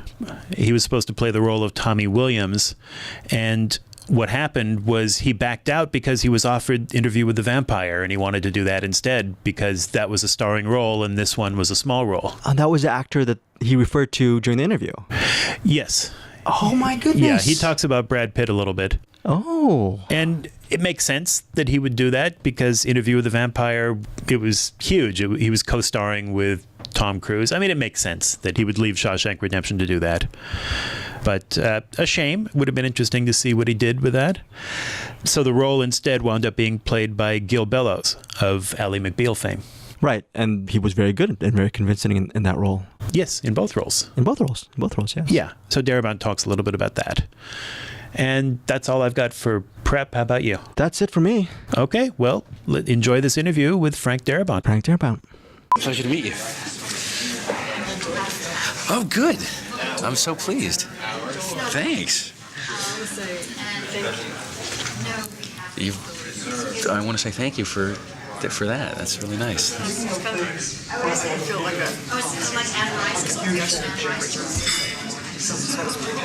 Oh, thanks. That's very nice. Thank you. I'm surprised at how much women are responding to this film. I'm surprised and grateful. I'm gratified. When it started, I thought it was going to be like this man all kind of violent. I had no idea what the story was. And I was so glad to know that it was a story about like hope and feelings. And relationships and friendships and loyalty, yeah. Like Morgan says, it's a love story. Yeah. Well, good. That's great. I'm so pleased. So you intend to make us feel that love story that you wanted to. Taught me a huge lesson about. In the sense that if you view a movie about the dignity of the dignity of the human spirit, a love story, which I would in that sense. I think anything that says something nice about human nature is a love story. But it's also specifically a love story between these two guys in the very purest sense of what a love story is. I think so. Well, isn't every great friendship? Yeah. Well, now that you have this, you can see our reaction. You know how we feel about movies from this movie. What would you like us to think when we see your name on the marquee right Darabont film? I'd like you to think that whether you love the movie or hate the movie or are indifferent to the movie, that there was somebody at work there who cared and did an honest job, tried to say something from here. That would be sufficient for me. I'd be delighted with that. Why was this the script that you decided to make the big fight on to get to direct this maybe? Why was this important that you had this direction? Really, because finding a story that you really respond to on an emotional level, on a fairly substantial emotional level, is always rare. And I fell in love with this story when I first read it. It was something that really captured my heart and my imagination. In addition to being just sort of a great yarn, Stephen King is awfully good at spinning those yarns, and he's awfully good at giving you characters that are quirky and interesting. So it's really as mundane as that. I fell in love with the story. I mean, to sort of become really personal to you. This was a baby I'm not going to let somebody else have. Right. Yes, it did, very much so. It also, in the context of this entertaining yarn, I think it says some really nice things that bear saying. You know, I think such as I think it's good to remind ourselves that there is value to things like hope, and that there's value to friendship, and there's value to loyalty and dignity, and not letting go of your sense of who you are, your sense of yourself. I think these are all good things.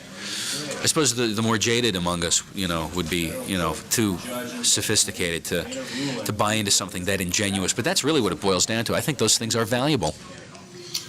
Morgan Freeman, cast a role that was not written to be black, whatever that is. Right. Can you talk a little bit about that? Sure. Somebody suggested Morgan Freeman's name for the role, and everyone's eyes lit up because he's such a great actor. And ultimately, what difference should the race of any individual make? It shouldn't. He's a great actor. My God, let's go with it. So the Irish line was there, and you just left it in as a joke? Yeah, exactly. It certainly took on a new meaning with Morgan delivering it. Are you aware, though, that red is also a very common black nickname? Yes, so Morgan told me. Apparently, Malcolm X had that as a nickname, was red, yeah, which I never knew. I learn something new every day. I love that. I'm sure you could ask this question in a way, because if you look at your resume, what you've written and what you've done, this movie is a little bit different. What's your response to this? I do love the genre of the fantastic. I do love science fiction. I love horror. I grew up with these things, my formative influences as a child were the movies of George Pal and Universal monster movies. You know, I read Famous Monsters of Filmland when I was a kid, but that's not all there is to life. You know, I also happen. I'm sorry. Is the cigarette killing you? I apologize for that. Let me try and get it out of your face. We'd rather hear you, though. Oh, okay. All right. Okay. Turn this way, then twist this way. Everybody's a director. I've even picked the day I'm going to quit now. I've got the patch, I've got the gum. Just as soon as I'm through this and the movie comes out, I'm going for it. Anyway, so For a year. really? Well, wish me luck, please, because I'm going to need it.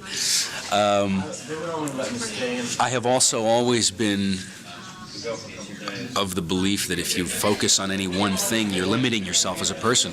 I also grew up loving, you know, when I was 9 years old, I was reading Robert Louis Stevenson and Melville. I mean, listening to classical music as well as rock and roll. The world is full of wonderful things. So I try to keep my horizons broad, and certainly as a writer, I always try to do that. Early in my career, by luck of the draw, it was the horror stuff that was getting consistently made, and not the other things that I was trying to do. So I think within the industry, I was known as a fairly versatile writer, but the outside perception was, oh, he's just a horror guy. There's nothing wrong with just being a horror guy, but unless you want to do something else as well. But some people might consider that continuing with the upcoming movie that you have a connection with. Oh, I couldn't turn that down, could I? What a temptation it was to write that. Did you go screaming after that and say, it has to be me, it has to be me, or did they come to you and say, we think you're the guy? They came to me, and as soon as I ascertained that they really did want to get back to what Mary Shelley had written, then I decided to go for it. The script that they had was a bit far afield for my comfort. No, I thought you... Sorry, no. In what way was it far afield for your comfort? It wasn't nearly as close to Shelley as I felt it should have been. I mean, I don't want to use this as a forum to criticize the previous writer on that project, but I mean, even to the point where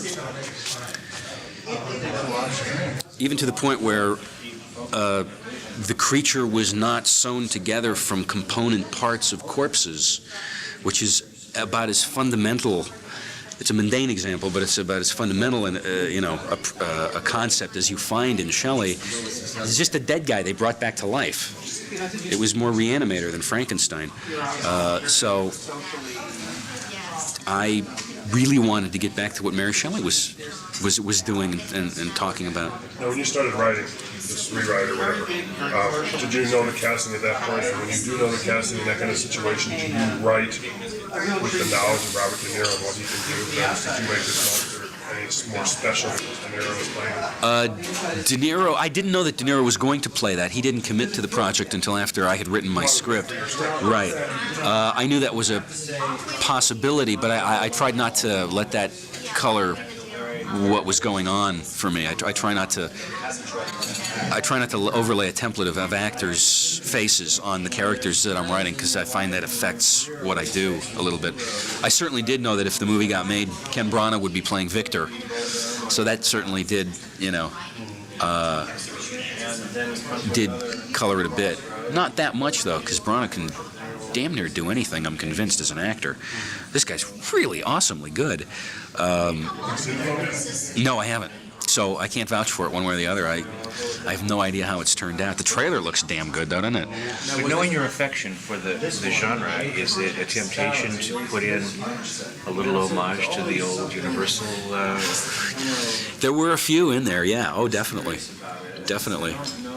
I have no idea if they'll be retained in the final cut of the movie, but there are definitely little homages there. Now, is this also a film where the writer was just supposed to deliver and then not appear on the set? I don't know what it was supposed to be in that sense, because the writer had to deliver and not appear on the set because the writer was going off to direct Shawshank. So I had a very narrow window to write this. So I wrote it in 6 weeks just prior to going into pre-production on my movie. So, yeah, and it was pissing down rain outside too. It was one of those rare LA winters when it was just constant rain for 6 weeks. And talk about a dreary backdrop. Appropriately dreary. Very conducive to. Oh yes, and also very conducive to climbing the walls. Oh, it was madness, but it was kind of an around-the-clock gig trying to get it done on that kind of schedule. Now, we talked about this just a little bit yesterday, but why, knowing your background, why would you choose one of the character-driven King books and not one of the horror stories? I don't know. Perverse, isn't it? Well, a little. Because I find that I try to go where my creative passions lead. And I try not to be limited by necessarily what genre it might be. If I find myself falling in love with a certain thing, I'm not going to reject it because it isn't a horror movie or because it isn't a whatever. Which is the reason that I went and worked for Lucas on the Young Indiana Jones Chronicles, because that gave me an opportunity to write things that were not quite what I had been known for. You know, it allowed me to expand as a writer. I was able to write about Albert Schweitzer. You know, how often you get that chance? You know. It's kind of setup though, because when you see Stephen King and you see your name, the setup is automatically, or at least for me it was, that you know, where was the monster? It's a haunted prison movie, right? Yeah. Well, we've been trying to really go out of our way to point out to people that it's not, even though it is Stephen King, and certainly he's more identifiable a name than I am, but once you see Stephen King, the public automatically assumes, oh, it must be horror. We've been going out of our way to try and tell them that it's more along the lines of Stand By Me, which was also adapted from a King novella, than the horror stuff that he's known for. It's much more a character piece, a human drama, which he writes awfully well, I think. People just don't seem to know it. With the exception of Carrie, none of his horror stories have made it to the screen and worked. I thought The Dead Zone worked pretty damn well. I liked The Dead Zone quite a bit, and I liked Misery, which I would definitely classify as a horror movie. Oh, you were? Yeah. I mean the more fantastic of the stories, the real hardcore horror. Oh, you mean the ones that deal with a supernatural element? Yeah. Well, yeah, Misery certainly wouldn't fall into that category, but I would consider it a horror story. I mean, a non-supernatural horror story, if you will, but it's a pretty horrible situation. We're told you've read everything of his. Yeah. If you were to pick one to do, if they said, yeah, you can make a movie, but it's got to be a Stephen King horror story, what would you pick? The Mist, which I've just optioned from him. Really? Yeah. That is good. Yeah. Oh, isn't that a great story? I hope I can figure out the ending, though. Have you heard the 3D sound version of it yet? No, I haven't. Oh, man. Is it good? Radio drama at its best. Really? It really is, yeah. I know somebody gave me a copy of that, and it's been sitting on my shelf. I haven't had a chance to sit down and listen to it yet, but I do have it. Yes, I just did. King was very kind about letting me have that. He saw Shawshank and was really thrilled with it. Yeah. So he's known of my interest in The Mist for quite a while. So the first words out of his mouth, much to my happiness, were, "You can have The Mist." Having done 2 scripts back to back, one of which you have nothing else to do with other than deliver, the other one that you've taken all the way through, are you now of the opinion that next time you write, no one else is going to get it? No, not at all. Because I consider myself, and I always will, consider myself a writer first, and anything else is secondary to that. And a writer has to write. A writer can't always direct, you know. And certainly, depending on the filmmaker who's asking, I certainly wouldn't balk at writing a script for, you know, some of these people that I admire so much. There's some great filmmakers out there who are making some terrific films. Would I say no to, you know, to a Zemeckis or a Scorsese or a Rob Reiner or, you know? Of course I wouldn't. Why would I? The writing is being considered by some to have given actors some great lines to put across that could win an Oscar. I would be, you know, my greatest delight, now that you've brought that up, my greatest delight, other than the movie doing well. So now my greatest hope is that the film will pay off for Castle Rock, for the people who trusted me to make it and put a lot of faith behind me.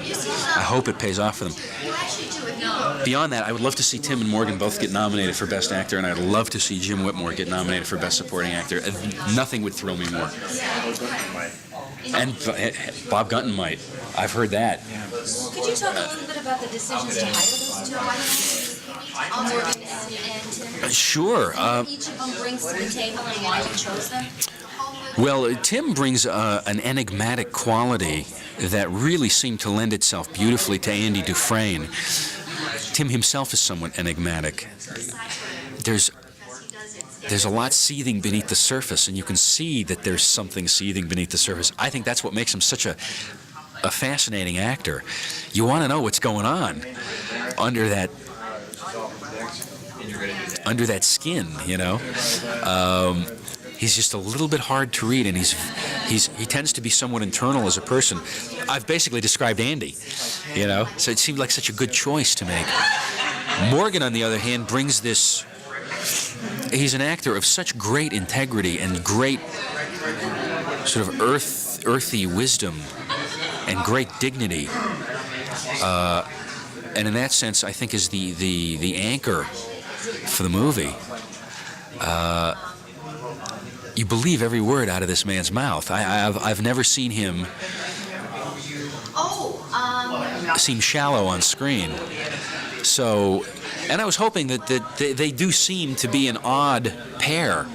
I was hoping that pairing would prove to be interesting as well, and I think it has proved to be interesting. I think they've got a terrific chemistry together. You chose also some very well-respected actors, but needless to say, not well-known in the movie circles. Did you consciously set out to do that, and why not use the fresh Hollywood crop? Well, I tend to be more of a. I tend to be a diehard fan of great character actors. There are guys out there who are just wonderful, like Clancy Brown, who's never given a bad performance. Even in bad movies, this guy's been good, I think. Bill Sadler, who plays Haywood, is just wonderful. He did the first time I ever saw him, he'd done a Tales from the Crypt episode that Walter Hill directed, one of the pilot shows, and he knocked me out. This is a guy I want to see more of on screen. So that's the pleasure of being able to make a movie, and it's the pleasure of casting a movie, because you get to work with people that you are a fan of, you know. Same thing with Jim Whitmore, who was just sitting in this very seat. I can't tell you how thrilled I am to have him in this film. He's such an icon to me. He's such a legend. To have that man walk on to a set of something that I'm doing I become 5 years old again, and I'm watching them for the first time on television, watching Jim Whitmore battle giant ants in New Mexico and in the sewers of L.A. You know, I'm thinking, my God, it's James Whitmore, it's Harry Truman, it's Will Rogers. You know, that's really the fun of it, isn't it? Having said that, though, when you deal with getting back to Tim and Morgan, they're both directors as well. You being somewhat of a neophyte director, was that pressure? Were you worried? How did it play out? They both seemed very determined to do their job as actors. Collaborating with a director who was making a movie, rather than trying to be directors themselves. You know, they had done that job, and I think they both were aware of how hard that job is. And consequently, we're very very easygoing, you know, very and respectful of the fact that I had my job to do and they had their job to do. It seemed to be a very good collaboration, I think, with all the actors that way. And that's fine for Tim and Morgan, but in the case of someone you're genuinely in awe of, like Jim Whitmore, how long does the intimidation factor last before you actually step in and start doing the job? About 5 seconds, because then you really have to get down to, okay, you have to put your awe of somebody like Jim Whitmore aside, and you have to figure out how to block the scene and where to put the camera. So it becomes it's a process that just drags you along. You don't really have that much time to reflect on things like that. Although I did have him, his final day of shooting, I did have him autograph my 3-sheet poster of them, which I had shipped to Ohio just for that occasion. So I have a very cool autographed poster. How far along with Brad Pitt? We were fairly far along. He really loved the role and wanted to do it. Had in fact committed to do it, but had to back out. And no hard feelings there. I understand. He had other projects that got in the way, more significant projects for him, for his career. And I tend not to take offense at that sort of thing. I understand that one has to make decisions, in life and in one's career.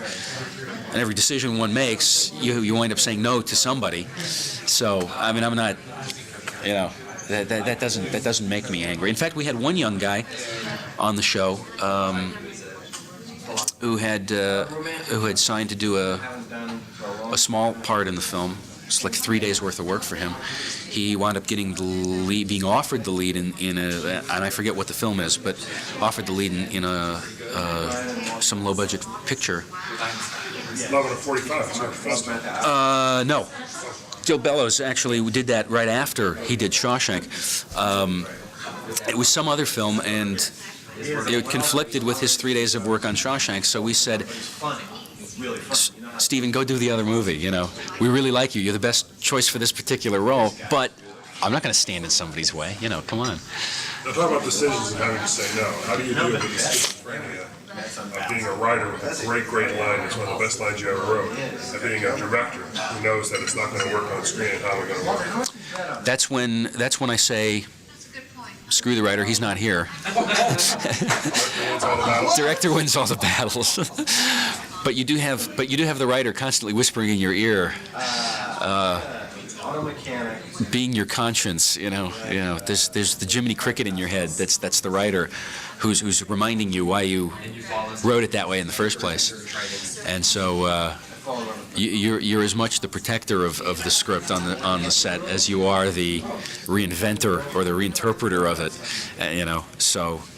It's a bit of a balancing act. You do get a little schizoid every once in a while, but ultimately, making a movie is a different thing than writing a movie, and cutting a movie together is also substantially different than writing. In the final analysis, I watch the film now, and I feel like it's exactly the movie I set out to make. Whatever little differences happened along the way is a part of natural evolution in making a movie.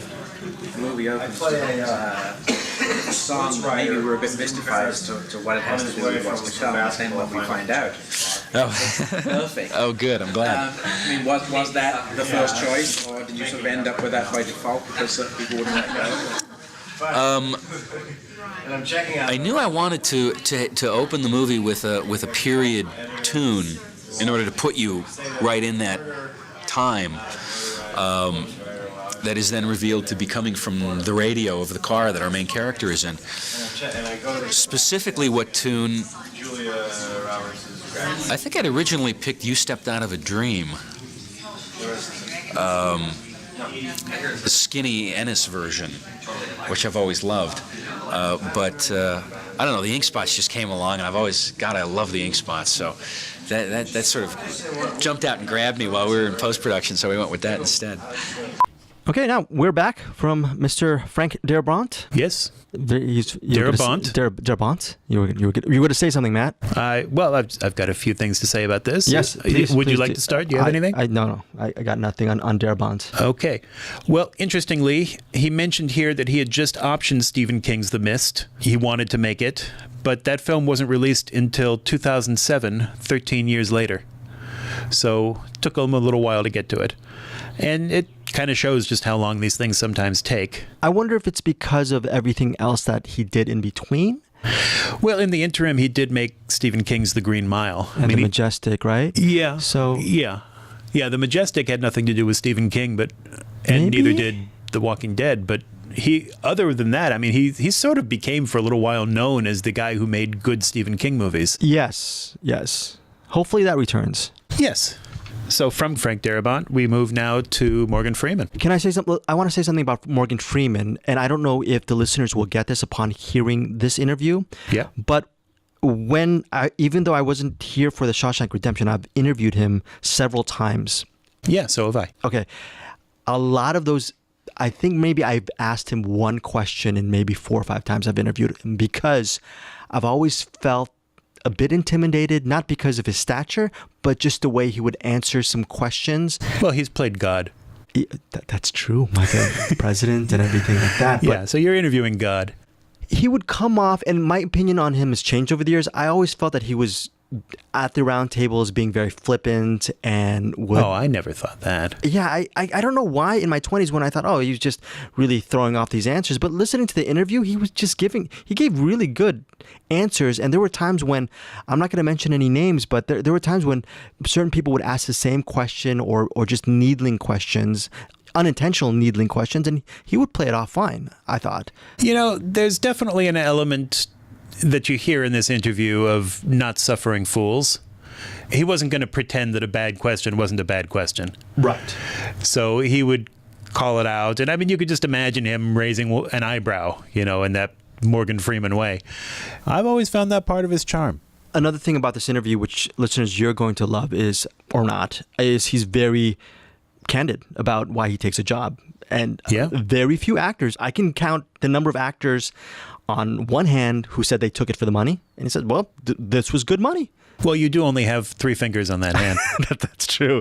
That's not a good visual for the listeners. So you could name 3. Okay, I can name 3. That's what he's saying, folks. Sans the 2. Wow, that's horrible. That's sad. But no, he was very honest. And years later, I appreciate his honesty when he's talking about it. Sometimes you just take it for money is a big component of why he's taking a role. Yeah, can't blame him for that. Now, the other thing I wanted to say, 1 year prior to this interview, Freeman directed his first movie. Popa. Yes, 1993's Popa, starring... I was going to say either like Alfred Woodard or... Yes. Oh, okay. I'm going to stop with the or. Okay, Danny Glover, Malcolm McDowell. And he hasn't directed a movie since. And in this interview, you will hear his reasons why. It's couched in... He's being very political, but you can tell, like Matt was saying, his reasons for not doing it. Yeah. I mean, he doesn't specifically say, I'm not going to do it again. This is us, 20 years later saying we know he hasn't. And he sort of talks about the things that he didn't like about it so much. Having said that, though, he has directed 3 episodes of the TV series Madam Secretary. So he has returned to it in television in a short form. Yeah. But he has not directed another film. And once again, there's going to be another beep edit, so brace yourselves for that. Other than that, unless you've got anything more, Greg? As always, I've got nothing. Here is... Matt has everything, by the way. Here is Morgan Freeman. How you doing? Yeah. And they let you keep the shirt from Glory. No. God, no, not at all. Give me some of that. Give me some of that. We'll have what he's having. Crap. This is my shirt. This was made. If I may spoil it slightly. Did I say good morning, or did you understand what I was saying? No. How is everybody? Read the subtitles. I heard good morning and much love to you is what I heard. Pretty much what I said. Right back at you. Sort of. Thank you. Sort of. Do I understand correctly that the line where you say I'm red because I'm an Irishman was actually in the script, but the fact that you say it turns it into a wonderful joke? Yes. You had to think about it. I had to think about what I was being asked. It is, after all, a.m. And only 6:15 if it's LA. Well, 8:15 if it's home. Central Time. What does the C stand for? Charleston. I live in Charleston, Mississippi. And somebody went out and got these nice white caps and appliqued that C on it. And the privileged get to wear it.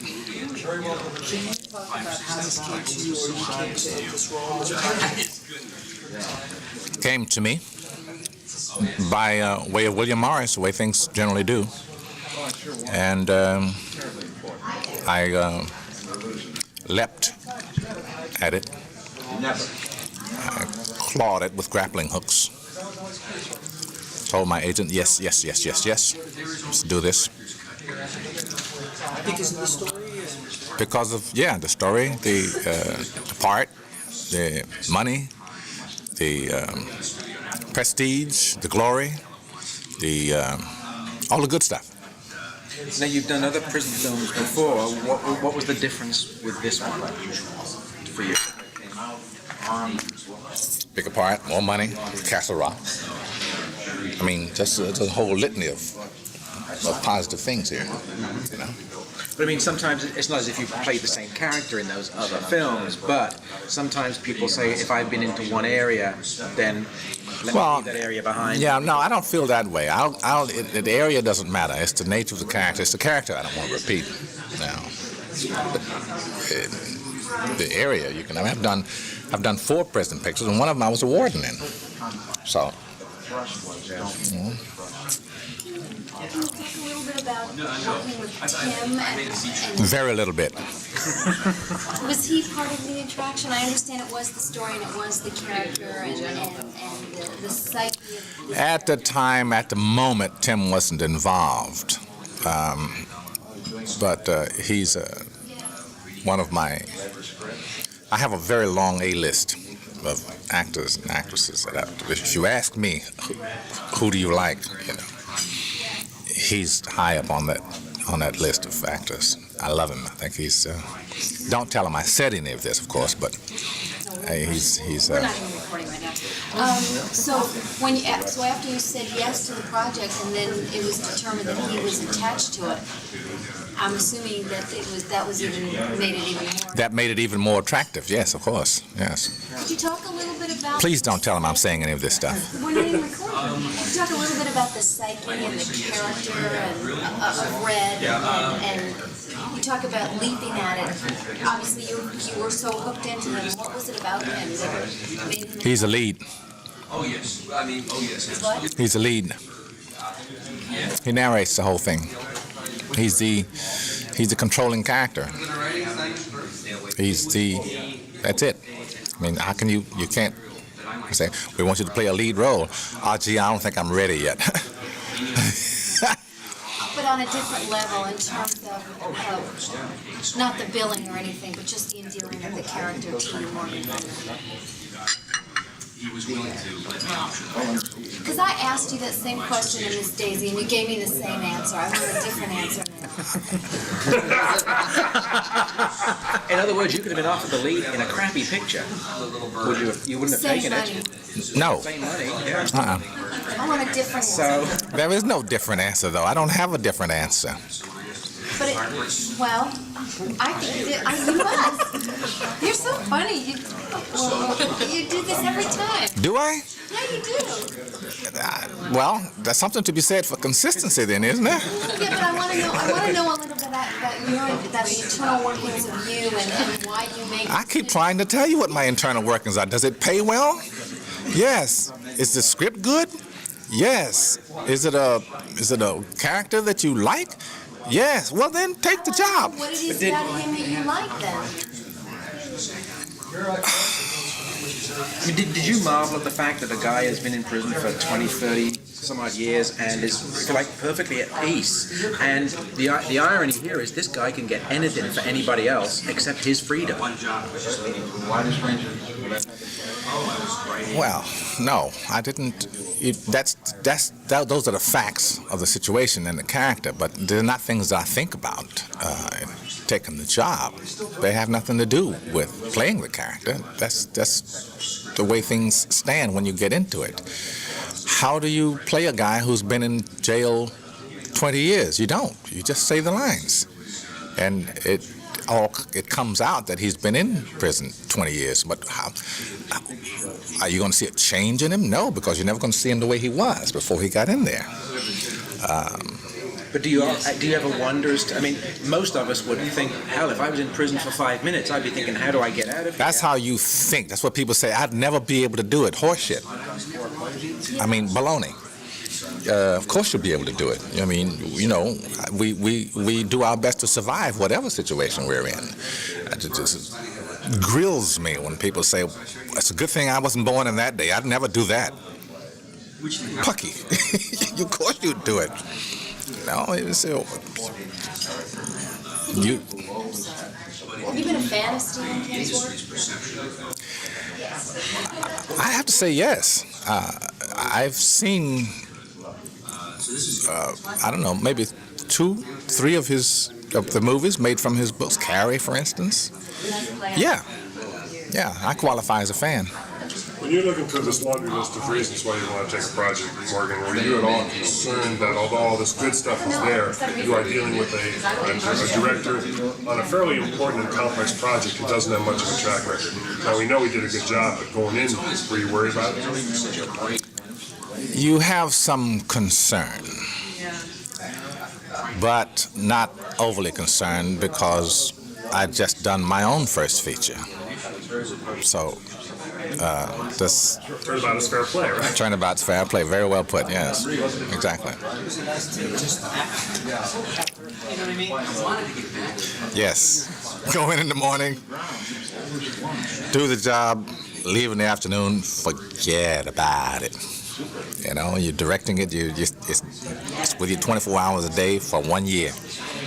Because I would wonder, I mean, you know, I would imagine you being there, looking, him lining up the shots, thinking to yourself, well, should I be doing it now? Don't watch him line up the shots. Go away. You know? Because you always want to have something to say if you're there, you know what I mean? So, what are you doing? Can I have a look? Why aren't you? No, thanks. You don't want that on your set? You don't want to take it to somebody else's set, you know. It's just... So what has that done for you in terms of wanting to direct again? Put you off or given you even more? What has what done to me? Directing? Yeah. Oh, well, I enjoy directing. I really, I must say I do it well. But I'm not very political. So what it has done to me is singed my tail feathers. I'll do it again, but I have to be convinced that it will be on my terms, and it has to be not tomorrow. We understand that that prison that you all shot in had the eerie vibes. What was it like shooting in that day after day, that place? Or Didn't have any. We didn't. I'm not contradicting anyone. I mean, I don't mean to do that, you know, because vibes are very personal things. We went on a tour of. We weren't in the condemned. There's a condemned section of that, and that's the cell blocks. And that's where the heavy vibes are, in that place where those men were. But we mostly used it for the yard, and we built our own cell block. It had its own vibes.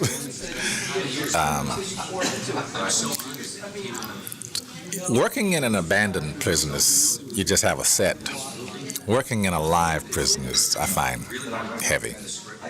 You know, there's all kinds of overlay in a live prison.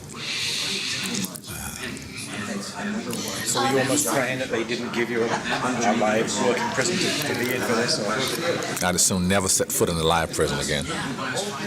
Really. you said that Tim is high there on your A list. Once you finally got to work with him, and of course we won't utter a word of this. How do I feel? Well, just maybe describe what is the experience of working with him actor to actor. I don't want to use the word disappointment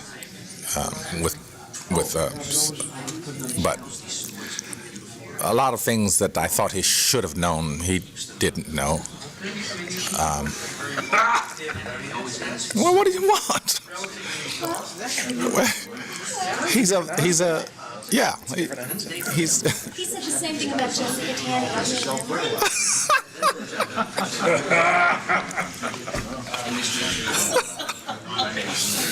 Well, it strikes me that when you ask a question like that, I mean, what is it like working with one of America's top? Can you describe the? No, I cannot. Really, I can't.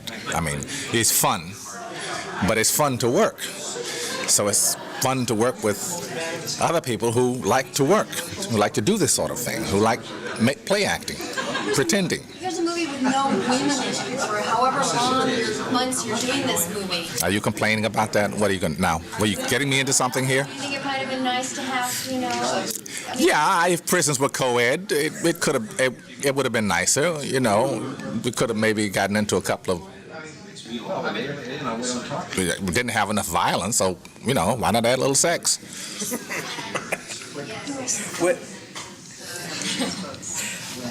What she's really saying is, I think I'm cute. You think you're funny, but you're not being very amusing. You obviously didn't know this when you signed up, but it turned out that a great part of the cast here are stage actors. And I'm wondering for something like this, how good a feeling that is. That's a great feeling. Stage actors bring, I think, being one, bring a desire, maybe an ability for a different kind of depth. I'm going to get into a lot of trouble here. But because stage actors are sustaining actors, you know what I mean by sustaining, I think we're able to plumb apart a little deeper. That's what I think. I am, of course, prejudiced. Because I know that stage actors can go from stage to film. I see very few film actors who can go from film to stage. Can I ask you to define that sustain a little bit? I think I know what you mean, but what do you sort of mean by sustain? Well, when you learn to take a character in a complete arc. Oh, sustain literally because they do a 2-hour play where they do it. Exactly. Yeah. So, when you read the script, you read for the complete arc.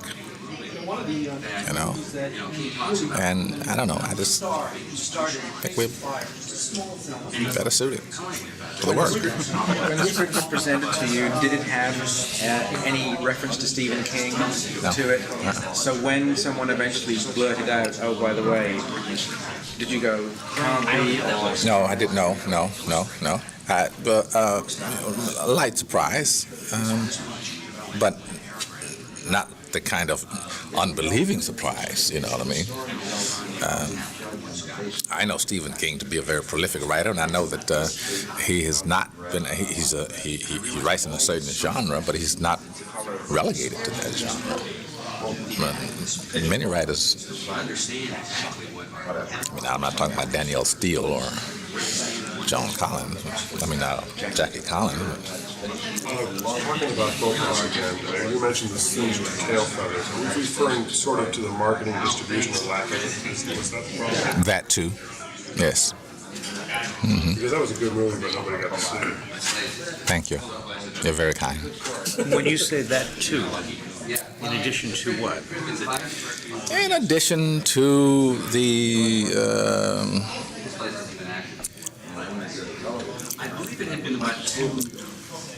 I'm with Jack on this. I mean, we had a script problem, serious script problem, and we solved it, but not to the liking of the studio, not to the liking of the producer. But somebody had, I felt it was my choice to do it, and I did. And we were going to part company over that.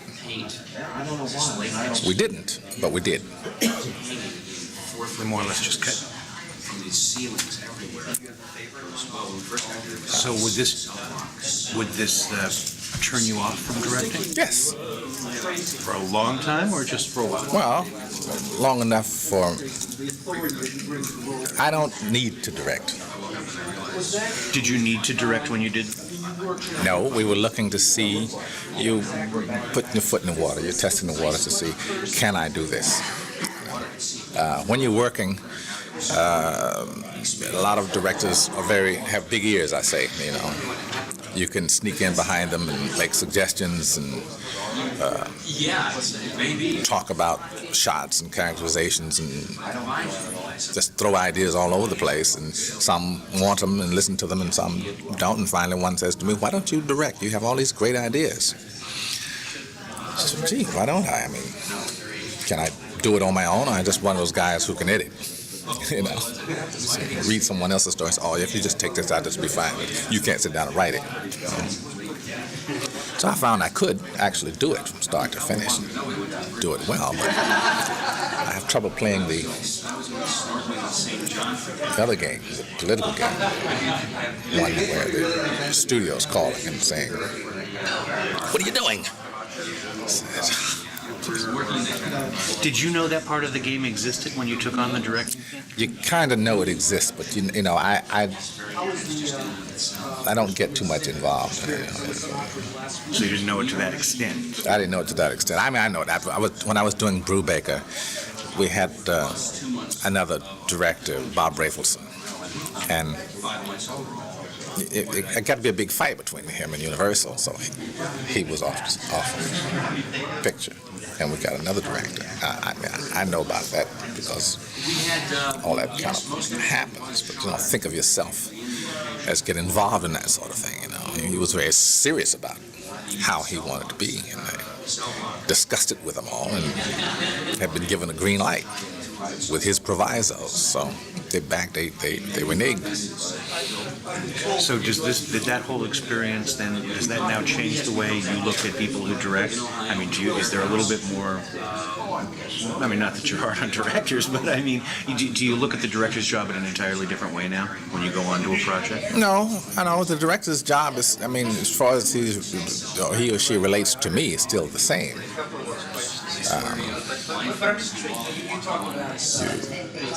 What directors do in terms of the acting,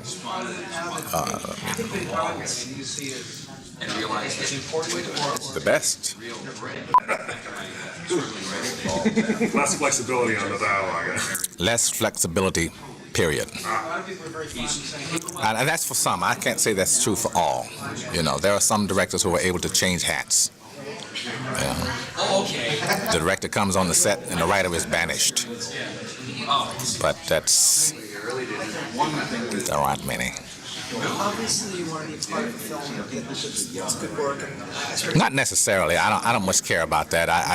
Well, I mean, I would imagine. So, having said that, though, because I know I spoke to some journalists, the reaction seems to be positive amongst the critics. However, what about box office? Because that doesn't generally, critics like it doesn't mean it's going to do well in box office. For you as an actor, does it make a difference when your films perform well, as opposed to whether you think they're good? Let me think. For me as an actor, does it make any difference to me whether or not a film performs well at the box office? What would you think? What would seem logical here?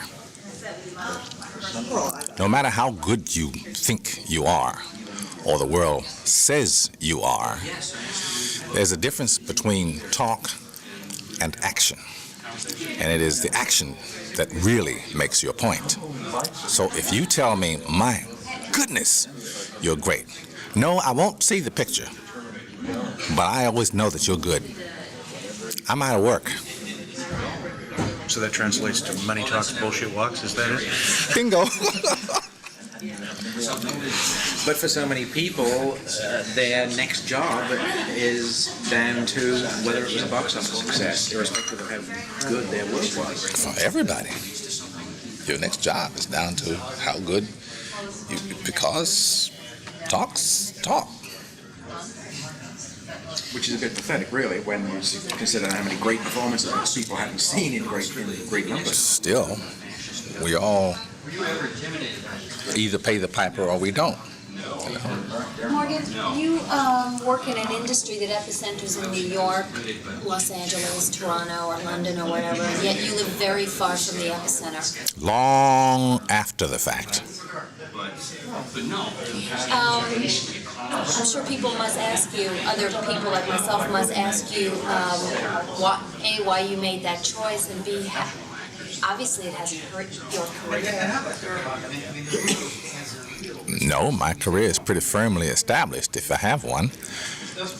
It can't hurt me as long as there are fax machines and telephones. Since I don't have to be on hand to audition every day. I used to have to go to auditions every day, 2 or 3 times a day. You go to whatever auditions are available. Now, knock wood, I don't have to do that.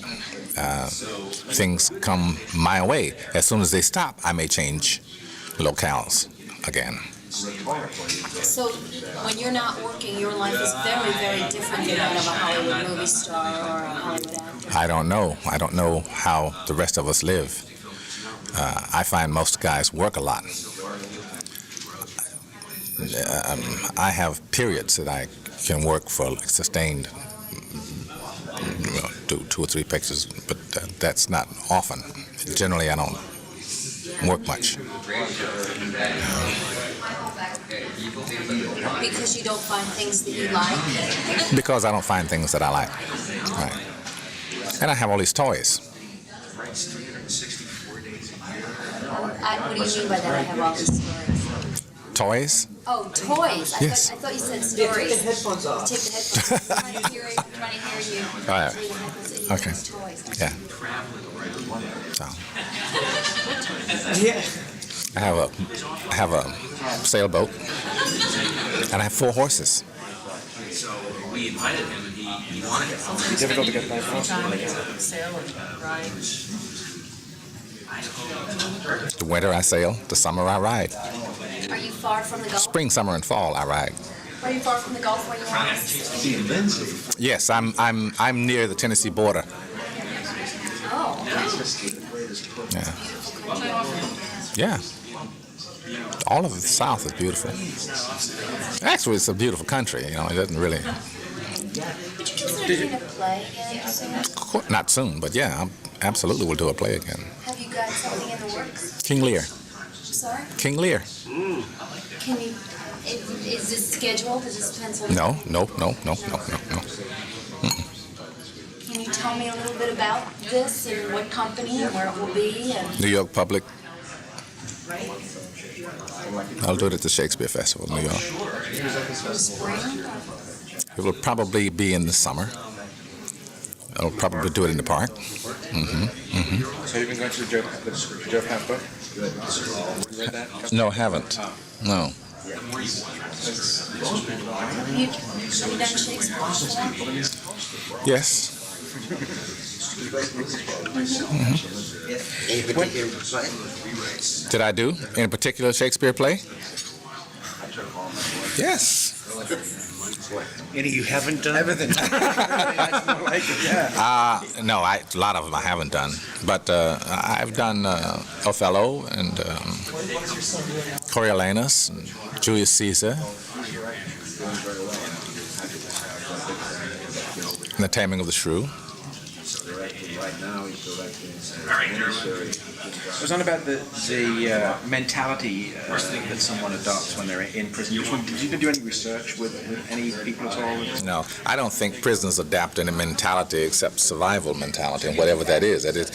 That's a wide range of things. Red, for instance, I think he found a talent that he probably didn't know he had in prison. Yes. That of scrounge. Probably on the outside, he would have been some kind of can-do businessman, I don't know what, but definitely in prison he developed this because as a scrounge, I think it's a sort of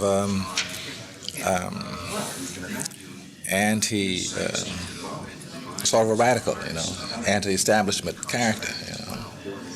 He's got to go around the system to get these things, and he's obviously very successful at it. Has an entire network that includes guards and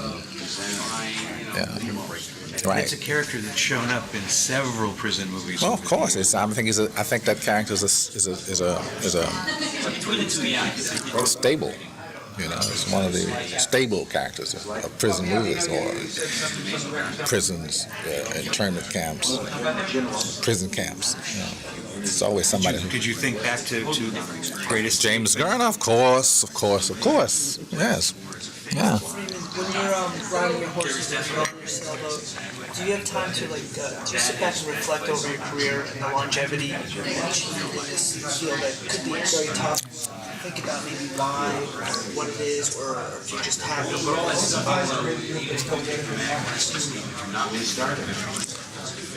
You mean, do I ever say yes? In general. Yes. Do you know why? Do I know why? Yeah, why I do that? No, not why you say yes, but why you've been able to sustain. Because we're talking about sustaining a character, but you've also been able to sustain a career. I think in my case it's like bad weather. We have a saying, long foretold, long last. Short foretold, soon past.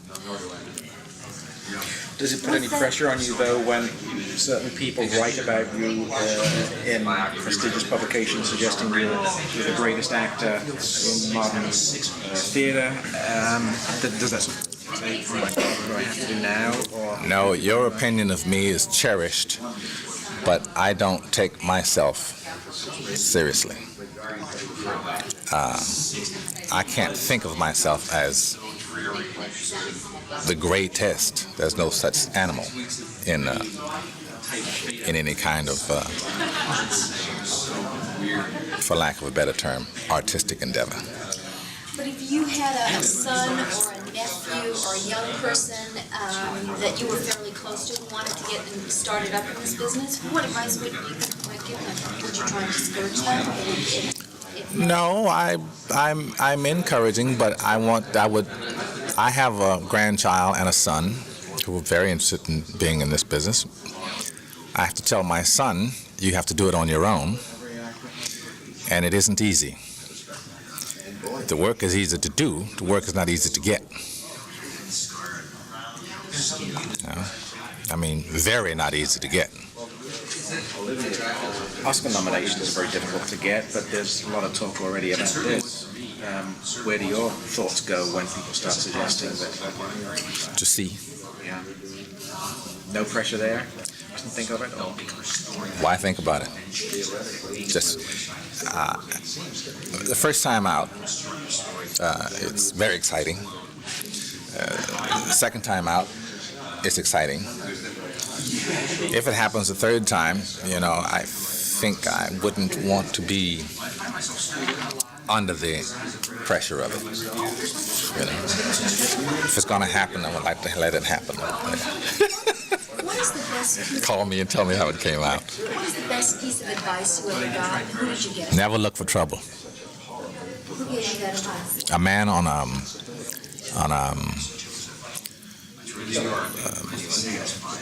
the Silver Chief, that train that runs up the coast and back. A porter, a train conductor. He just walked past you and said that? Absolutely. He had a reason to say it to me. You were looking for trouble. I really wasn't looking for trouble, but what he was saying made sense to me.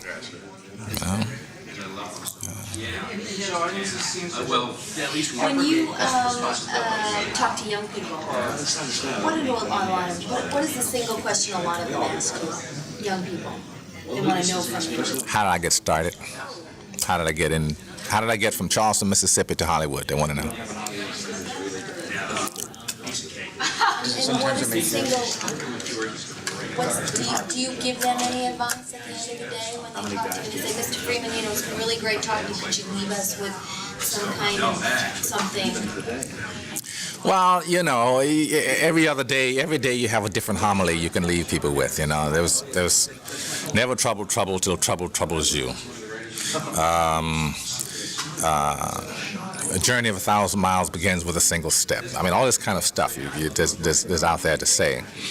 Young people wanting to know, how am I going to do this, that, or the other? My advice is to know what you want and don't stop reaching for it. It really doesn't matter where you are, where you start from, as long as you unbind your mind. Are you involved in any, do you have any personal charities and things like that that you're involved in? Or are you one of those people who does things very quietly and out of the limelight? I'm a saint. You are not. How do I answer her? There are, you know, one of the, we see a lot of celebrities that come out for causes, and every month it's a different cause, same celebrity, different causes, and then there are other people who are very committed to one or two particular universities or causes or whatever, who never speak out about it, because that's just the kind of people that they are. I mean, obviously you're not the flavor of the month. Do you have certain things that you stand by? Yes, I do. There are. Would you talk about it? No. I mean, it's me, myself, and I. I'm my own cause. My own charity. It begins at home, they say, so why not just keep it there? What are you working on next? I'm doing this picture, Outbreak, with Dustin Hoffman and Rene Russo, and Cuba Gooding Jr. And this is one of those virus movies. One of those virus. No, this is the virus movie. The other one bit the dust. Well, that must be a good thing. That must be good to know. Well, yeah, we were able to slow down a little bit and get our script in better shape than it was. Does that make a difference when there are two movies, similar movies in competition, and now that one has dropped out? I mean, I don't know if you were joking or not, but seriously. No, it has dropped out. It fell apart. But does that make a difference to you guys? Can you kind of... Oh, yeah, absolutely, yeah. More rehearsal time? Not rehearsal time. You didn't need rehearsal time, but you certainly need script finalization time. You know, this is a thriller, right? I mean, it's scripted and it's sort of there, but it's not there. Yeah. So, well, are we going to fix the script? So of course we're going to fix the script, but we got to start. First, we have to get started, because it's the first one out of the box is probably going to be the one that sets the tone. Now, what are you playing in Outbreak?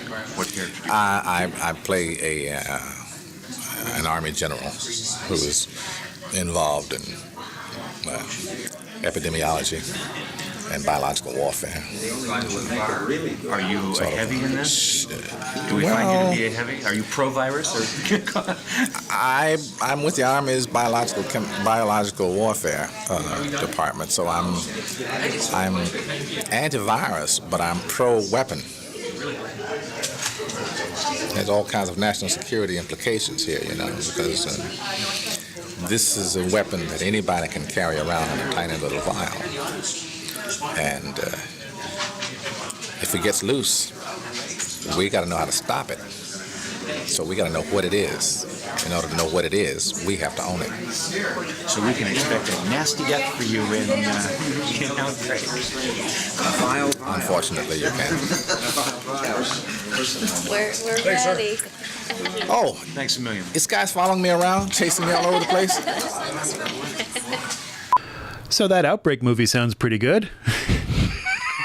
I love hearing these guys talk about a movie before they make it. It's just fun. Yeah. So are you saying Outbreak wasn't a great movie?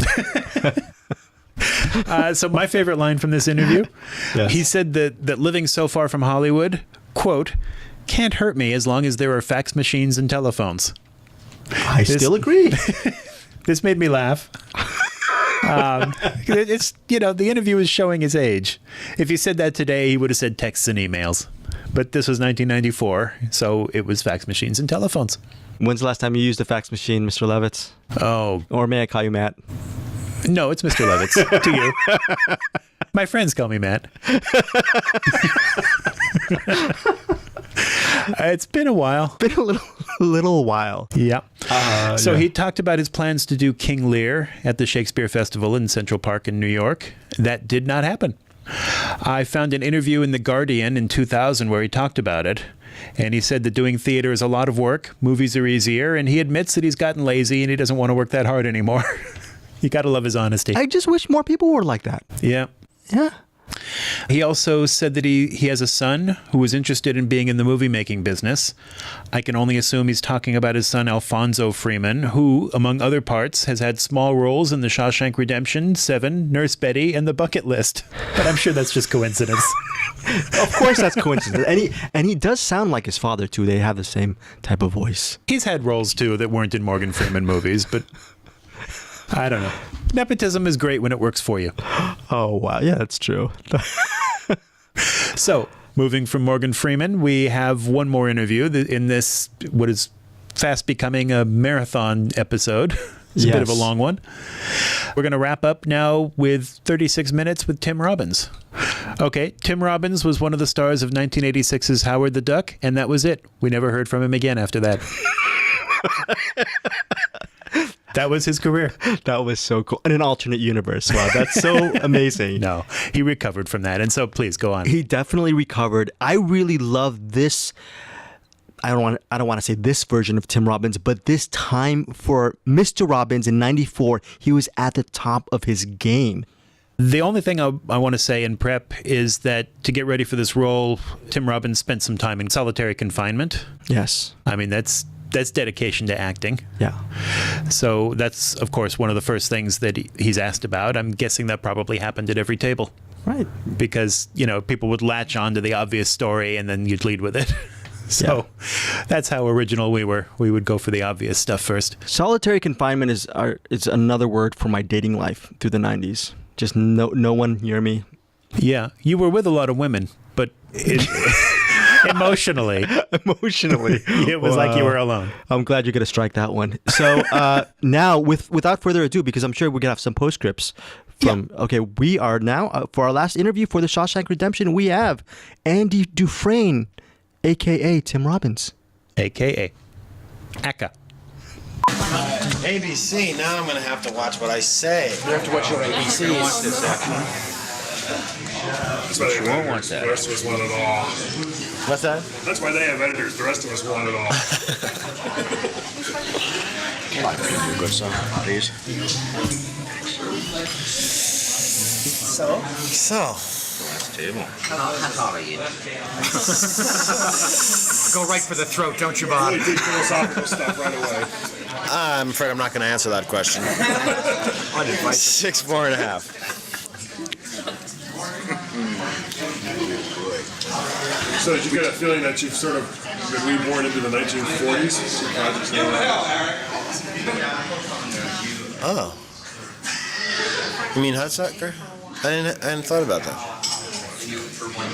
50s, actually, that was. I suppose that's right. But it was in the 50s in Shawshank, so. Yeah. I got some nice suits. Really nice suits. I got to keep my suits, yeah. Some great suits in Hudsucker. A couple nice ones in Shawshank, but I never got them. They're somewhere. I don't know where. I like the prison shirts, too. They were real cool. The first ones, those pinstripes. What was the script? Why were you drawing the script? Yeah, absolutely. It's a wonderful script. Seamless, moving, and exhilarating, uplifting ending without being cheesy and manipulative, I was looking to do a movie that had a uplifting ending after, a couple of cynical kind of movies. The role is somewhat enigmatic, and yet you're described a lot of times the same way.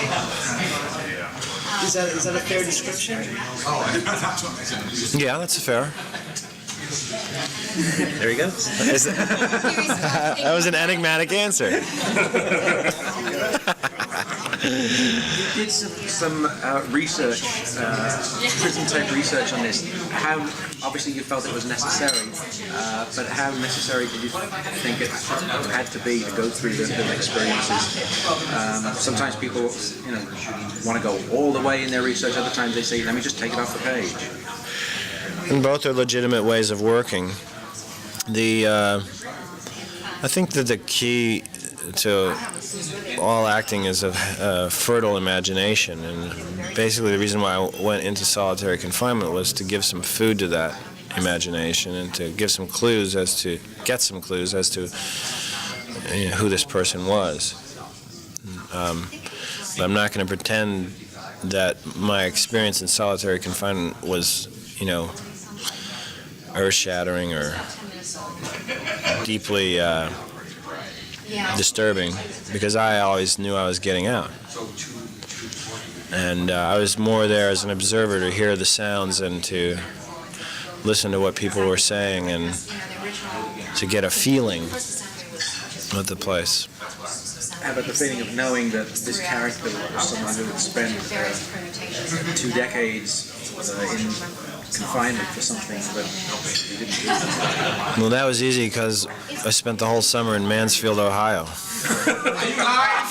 Are you telling lies? Yeah, absolutely. It's ABC, so you have to lie. I mean, oftentimes we hear that people are being released from prison because new evidence has now come out saying that they didn't. Yes. We've even heard cases of people who've been executed. Correct. We just got I've just been working to get someone off death row. We just got him off death row in a new trial. His name is Rolando Cruz in Chicago. And it turns out it looks like he didn't do it. And he was scheduled to be killed. Now, I won't say that Shawshank was responsible for you doing that, but I mean, did it sort of give you a greater awareness of situations like this? Well, it gave me a great awareness of prison and what prison life was like, and something that I had no idea of. And my source was the best source possible, which is prison guards and prisoners. Now, prisoners will tell you one thing, but to get the kind of things I got from the straight-laced conservative Republican prison guards and what they felt was wrong with the prison system was an invaluable lesson. Their basic belief that the reason why the prison systems are overcrowded is that they're sending kids in for the wrong reasons. Victimless crimes, petty theft, possession of marijuana, sale of drugs. They don't feel those people should be put in with murderers because they spend 2 years in jail, and what it amounts to ultimately is an education in how to become a better criminal. And they leave the jail and start committing crimes against people and create more victims by their education in jail. Which is what Andy said.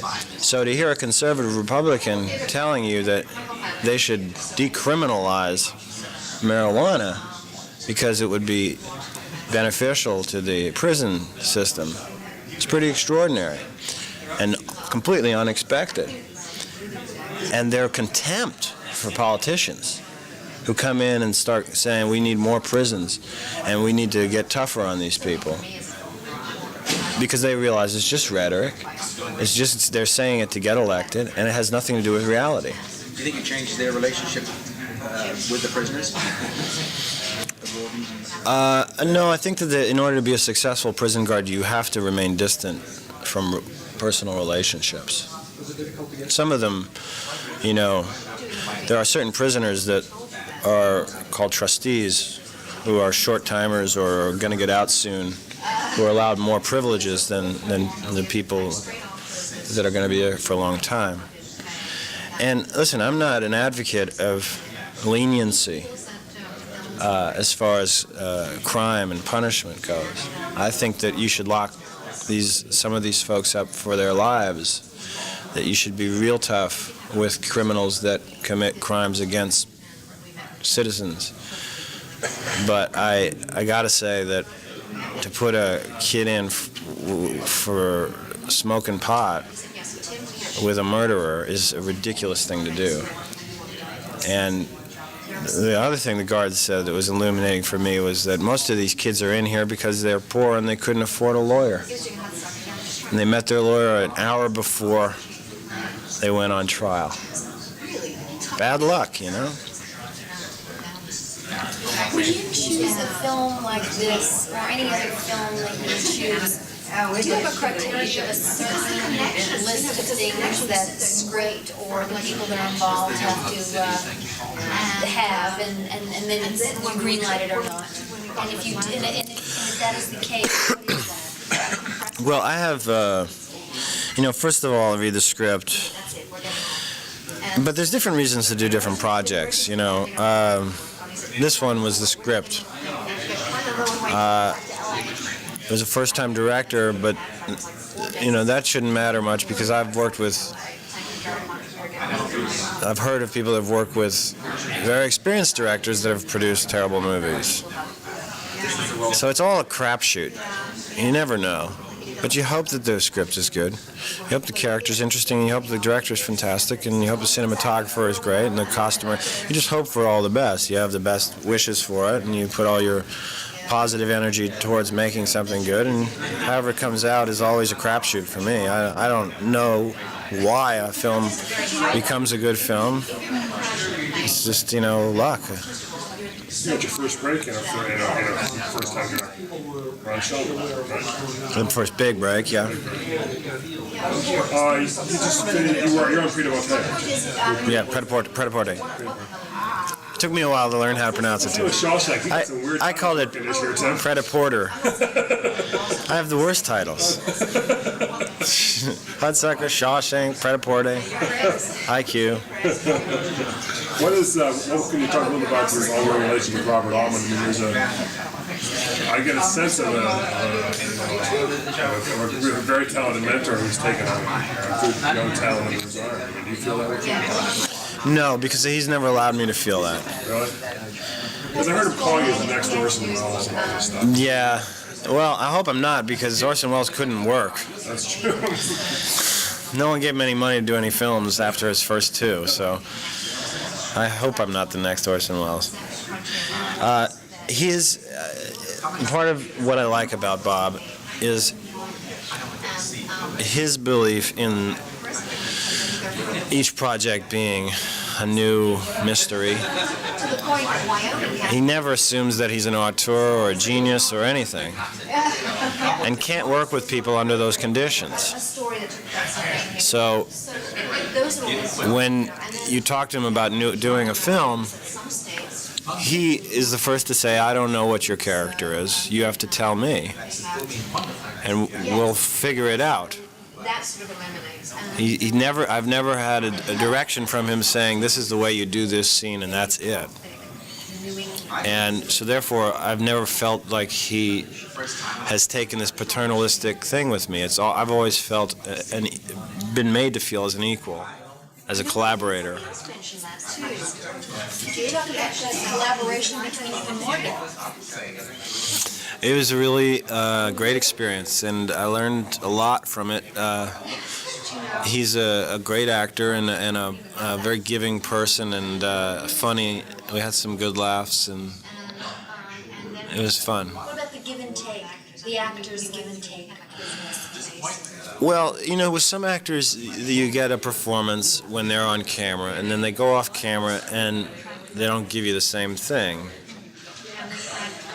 And I never found that to be true with Morgan. Every time, every different take, we would both go in different directions. I would do a different color on a line, and he'd take that color and turn it into something else, which I would turn into something else, which he would turn into something else. And each take was different.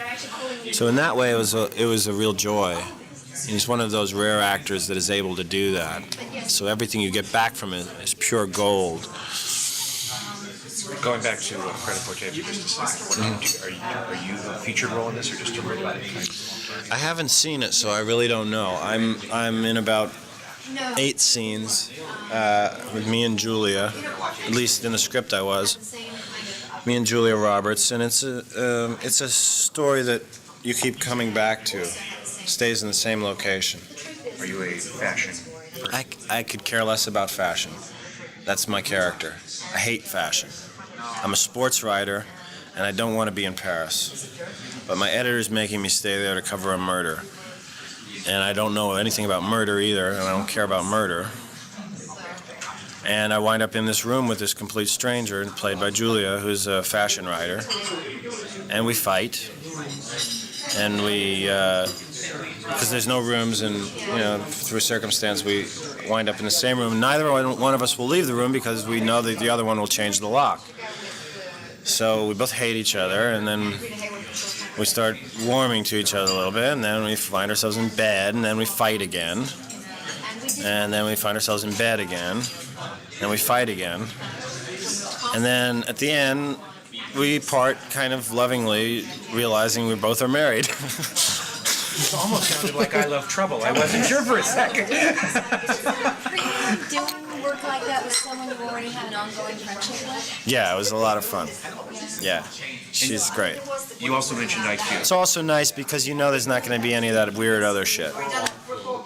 Well, like, you know, someone pulling trips or, you know, being manipulative or trying or falling in love or all that other nonsense, you know, that there's real professional and there's two friends working together and trusting each other. It was a lot of fun.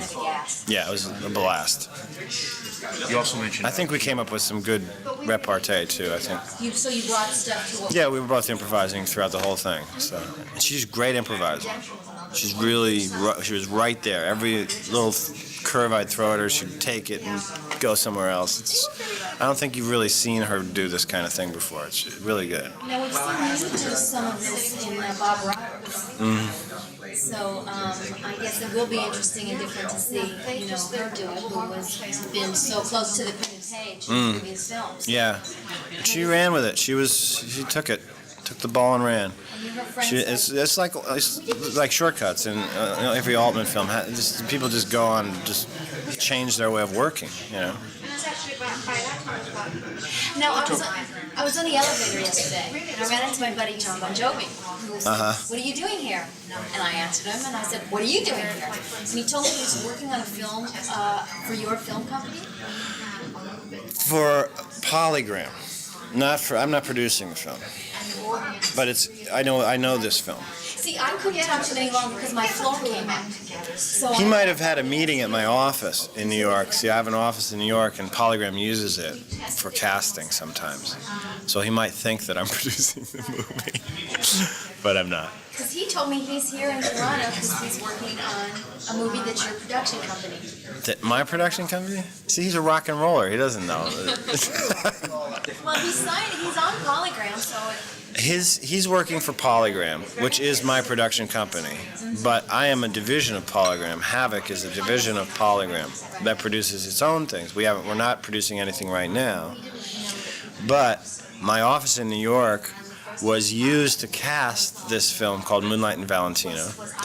And so some people have made the error that I am producing it. Next time you put a sign up, this is not Tim Robbins' production. Right.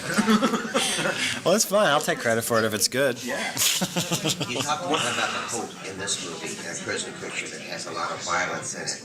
There's a movie like Natural Born Terrorist that doesn't really have any hope. Have you seen that movie? No, I haven't. Would you want to see I do want to see that. What do you feel? Mainly because I'm working on a script about a sociopath right now. I just want to see what his take is on it. You're working on a script that you're acting in?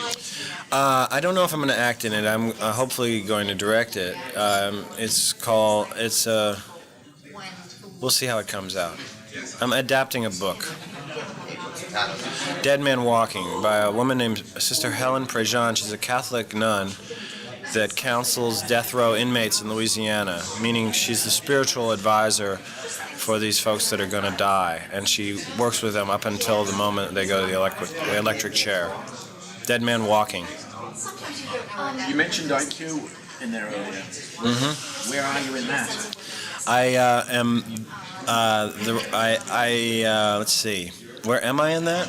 Well, featured. I am.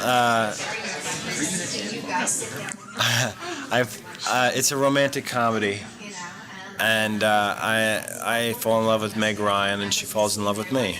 And I get the girl at the end. It's kind of cool. Doesn't Albert Schweitzer figure into this somewhere?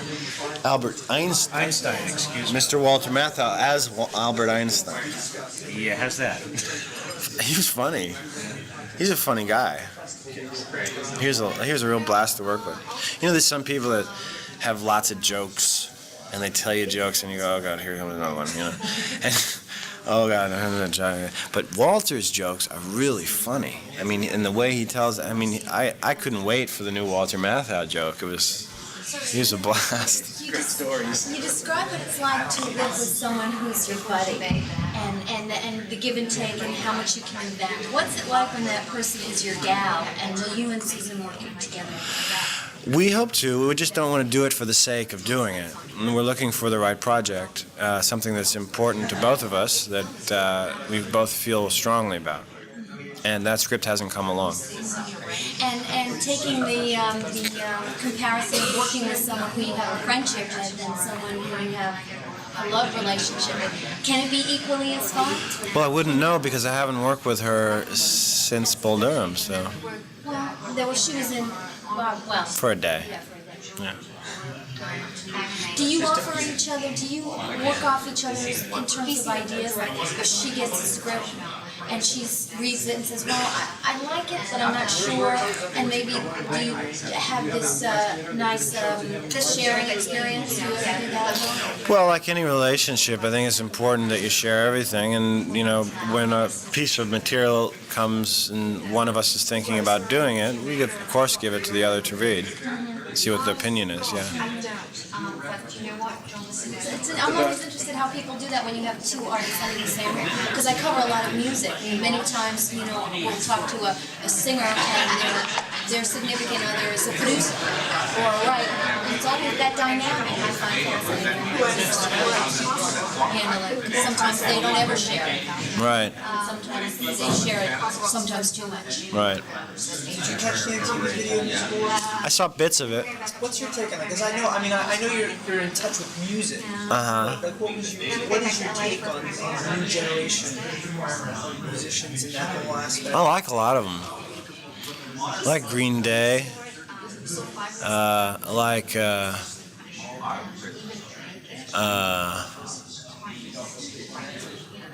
it's got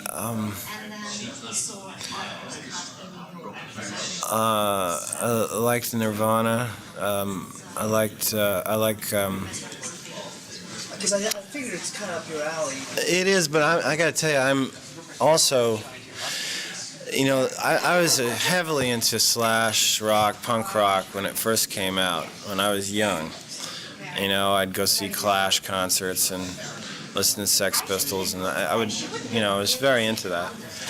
And it's been a couple of years, a few years, it's weird with children to put that on, because it's not your Raffi tape, and so it becomes a different dynamic. So I find myself, if I'm driving alone in the car, I'll put some really hectic music on, but I don't, really subject the kids to it because it's, it's not something they're ready for. However, my son Jack is it is the music he responds to the most.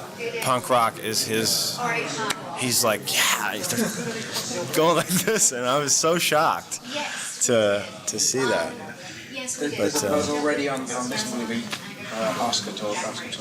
What does that do for an actor involved in a project like this? I don't know. I'm not going to think about it.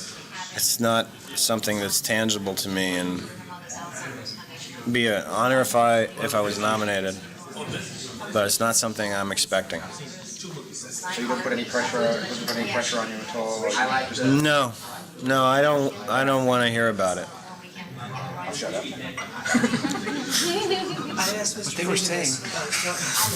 I was talking about like a movie, because it seems that generally the critics enjoy this movie, and I want to know from your take, is it okay, like once you like the movie, you like it, but what about performances at the box office? If it doesn't do so, that No, it doesn't mean a thing to me, and the reason it doesn't is because I don't view success in immediate terms. In other words, it's not important what happens in the first week for me, it's what happens in the first 10 years. And the thing that taught me this the most was a couple things. Looking at a couple films that I view as important, great films, and looking back to what they did at the box office in the first week and the first release. Citizen Kane, for example, was a bomb. That is the most important film to most filmmakers of my generation and the past generation. Jacob's Ladder did not do a lot of business when it first came out, but that has become a very important movie to a lot of people through video and through cable. And it's the movie that I am stopped on the street about the most. people wanted to talk about, say they saw me in, say they loved that film. And who knows why it wasn't a huge hit at the box office. What touches now? Well, different people for different reasons. You know, I've had veterans stop me and say, I'm glad someone did a movie about that because that's definitely happening. I had a kid call me after the Gulf War saying that he was really happy that he had seen that right before he was shipped out because it gave him the will to resist the anthrax vaccine that they were making all these soldiers take. He said it made me defiant, and I spent some time in the brig because I wouldn't take it. But in the long run, he was probably spared a lot of these terrible diseases that are happening to these returning veterans. You know, there's a whole slew of veterans that are suffering because they took these experimental drugs. And then there's the guy that'll just come up on the street and say, hey, I love having the shit scared out of me. That was really great. You know, it's different people. Is being a father and having a family ever in any way, is there ever a contingency when deciding the roles you want to take in terms of responsibility? I won't do something that's gratuitously violent or exploitative in that way, you know, that uses violence for an exploitative reason. 10 years ago, would you have said yes to that? Probably not. You're all very cavalier in having the needs. 10 years ago, I didn't have as much luxury as I do now. I might have had to, career-wise, do it. But I think that once you have the choice, it becomes a different animal. So you wouldn't do it because you wouldn't want to be, I guess, confronted by your children? No, it's not that. It's just that it's putting a bad energy out. It's if you do a movie about a serial killer, and I haven't seen this one, but I have read something that's coming in the future about a serial killer that Susan was being offered, and it is so terrible what the message of this film. You know, and I don't want to get into a long discussion about what this film was about, but it was a negative energy. It was just putting out a lot of evil, and I don't see a reason to do that. I'd rather not do that. However, if you put out the evil and there's some kind of message or moral or irony in it, I don't have any objection to it. I don't have any objection to violence in movies either. I just think when it's used, it should be used responsibly. And when you can, if you can make an audience imagine violence, do it off screen, and let them have it in their head, like Hitchcock would do, then I think it's much more. I think it's better that way. To just go from special effect to special effect, and gee, you know, and then when we cut her stomach open, doesn't that look great? You know, I don't know if that's necessary. You know. Really, I loved when the bullet went into the brain. That was so cool. Yeah, I'm really looking forward to it. At what point in your career do you wake up in the morning and you say, "Oh my God, I can do this for a living. This is it, and there is a chance I may never have to do anything else but this." I have not reached that point yet. Really? No. I have had people tell me that that's true, but I don't believe it. No, it's just good healthy fear, you know. I think it's important to always be a little bit on edge about where you are and what you're about to do. That I never take anything for granted. I always expect that everything could fall apart, and I always wonder how long it'll be before I'm, doing something else. I don't know what's going to happen, and I'm not expecting anything to happen either. But I know that I'd be perfectly content with a much less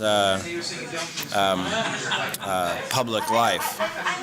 Now, I could be very content teaching in a college somewhere, or directing a theater, or You had become an actor, is there anything? no, I would never be content being a banker. I've got to create. I don't. It won't be that radical a departure. So if you had to become an actor, what do you think you might have become? A director, a writer,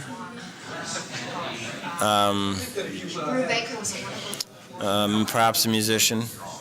And if none of those would have worked out, I would have found a way to impart some knowledge to some kids somewhere.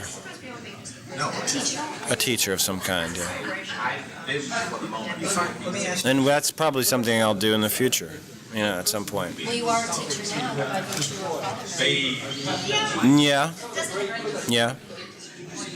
How old are your kids? 2, 5, and 9. You have a kid that's probably starting school right now. Do you have anybody? Tomorrow. That's why it was originally scheduled this to be for Monday, too, and I couldn't do it. I have to be there. I got to walk them to school tomorrow morning. I'm going right to an airplane. New York City. Is that going to be tough for you? Walking the kids to school? Yeah. Is this your little boy? It's his first day of kindergarten. He's been to nursery school. He's been, it's not like it's a new school, but and that'll be probably anxiety ridden, and it's his sister's school too, so it'll be interesting. Because I talked to my sister and she's going through horrible separation anxiety. They started last week. Oh yeah. Withdrawal. The child is? My sister is. Oh, tell her to grow up. Does your company's association, I think you signed with Fine Line? No, that's an error. Okay. It's Polygram. Because you said Polygram and Fine Line, I didn't understand that. I wish they would. I thought they were going to do some kind of addendum. Because I know. There's 2 errors. There's that. I'm with Polygram, not Fine Line, and I won the Golden Globe along with being nominated for it. Thank you very much. I haven't written a song for a while. I'm picking it up again. I know you said you would never release Bob Roberts soundtracks because you can't, but just for a few people who actually get it. No, I'm not going to do it. I am thinking about having other groups cover Bob Roberts songs in a remix of some kind. In other words, getting someone that does that kind of remixing. I don't know. We'll see.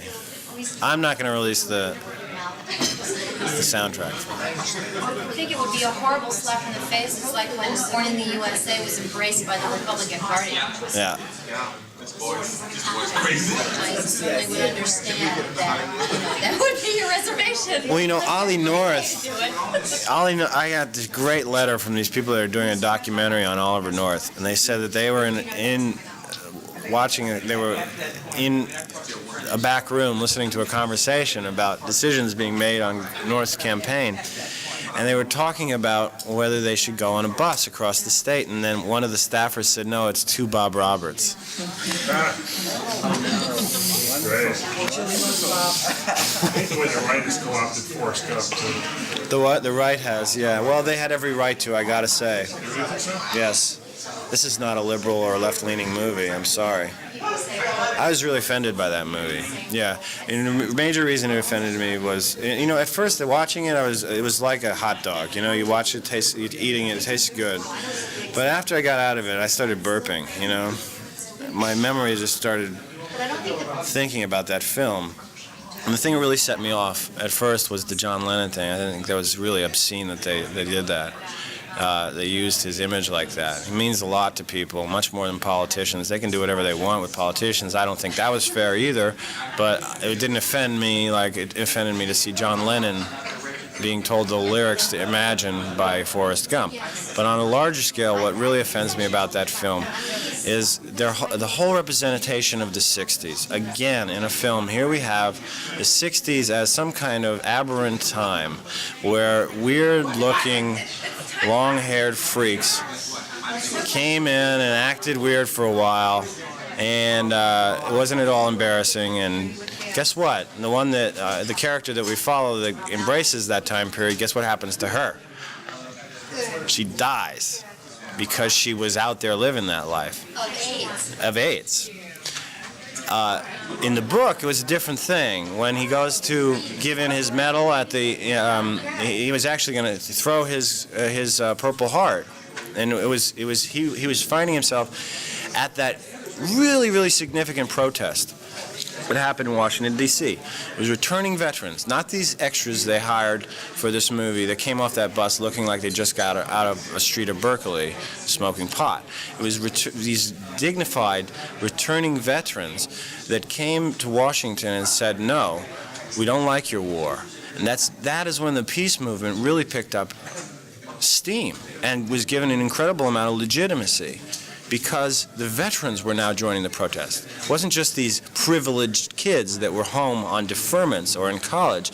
It was actually the veterans. And the way they portrayed it in the film was in such a freakish, weird way. And when, like, these guys are weird, getting off this bus, and I thought it was disrespectful to the Vietnam veteran, and I thought it was disrespectful to the society at large.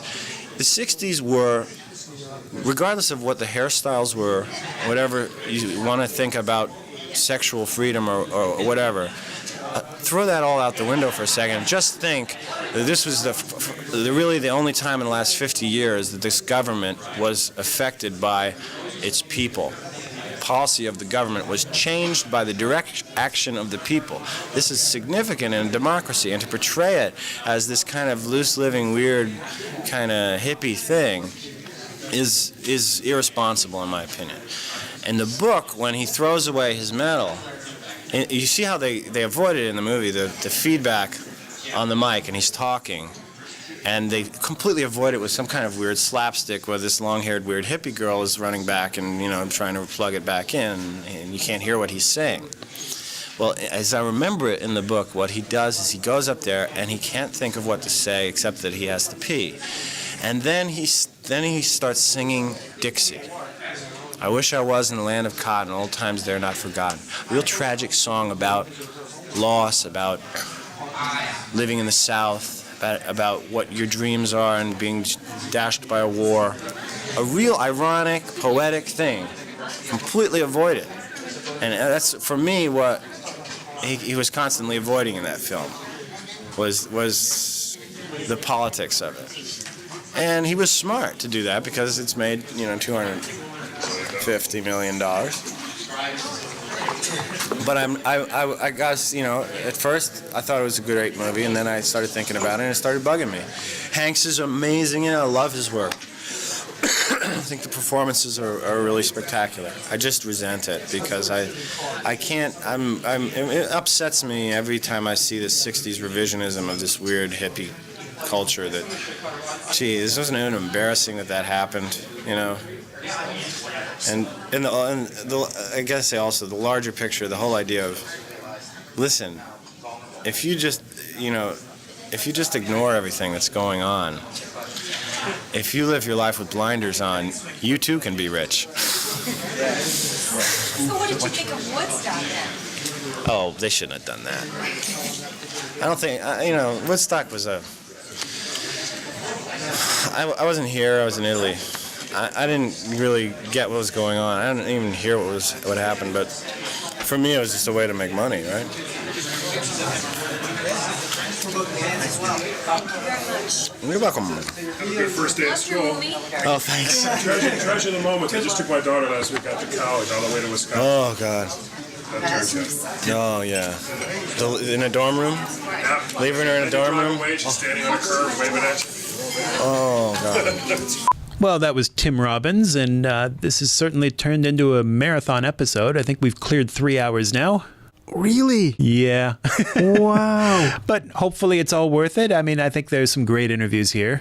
3 hours and we haven't even said get busy living or get busy dying. I've been saying it internally this whole time. Okay. Well played, sir. Okay. So before we wrap up, here's something cool I want to be sure that you guys caught. He talked about Dead Man Walking, which he was writing at the time, but he was pretty sure that he wasn't going to act in it, and he was right, though he did wind up directing it a year later. Then later on in this interview, he talked about wanting to work with Susan Sarandon again, but he said he couldn't find the right project. As we know, surprise, it turned out to be Dead Man Walking, the very script that he was working on. So, hindsight being 2020, we can kind of see where the pieces fell together. But at the time, he didn't know that she was going to do that. He knew he wanted to work with her again in something. And so it was their very next project. And then as a final postscript, if you are a huge fan of the movie Forrest Gump and you felt offended listening to Tim Robbins rip at a new one, you can feel a little bit of satisfaction knowing that at the following year's Oscars, Gump stomped Shawshank into the ground. That's awesome, man. Shawshank, I think, was nominated for 7 Oscars. It didn't win a single one. That was Gump's year.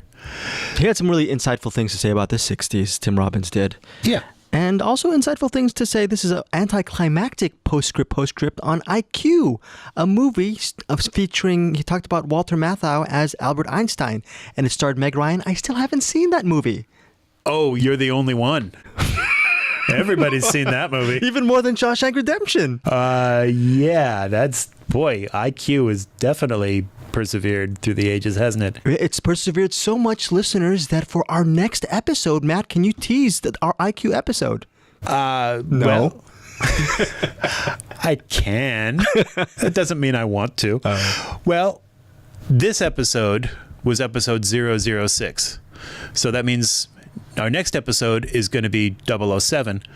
So Ooh. It seems to me that there's really only one character that this episode could be about, and that is Lieutenant Mahoney. We're doing Police Academy 5. That's awesome. Wow. Okay. No, we're kidding. It's got to be Bond, of course.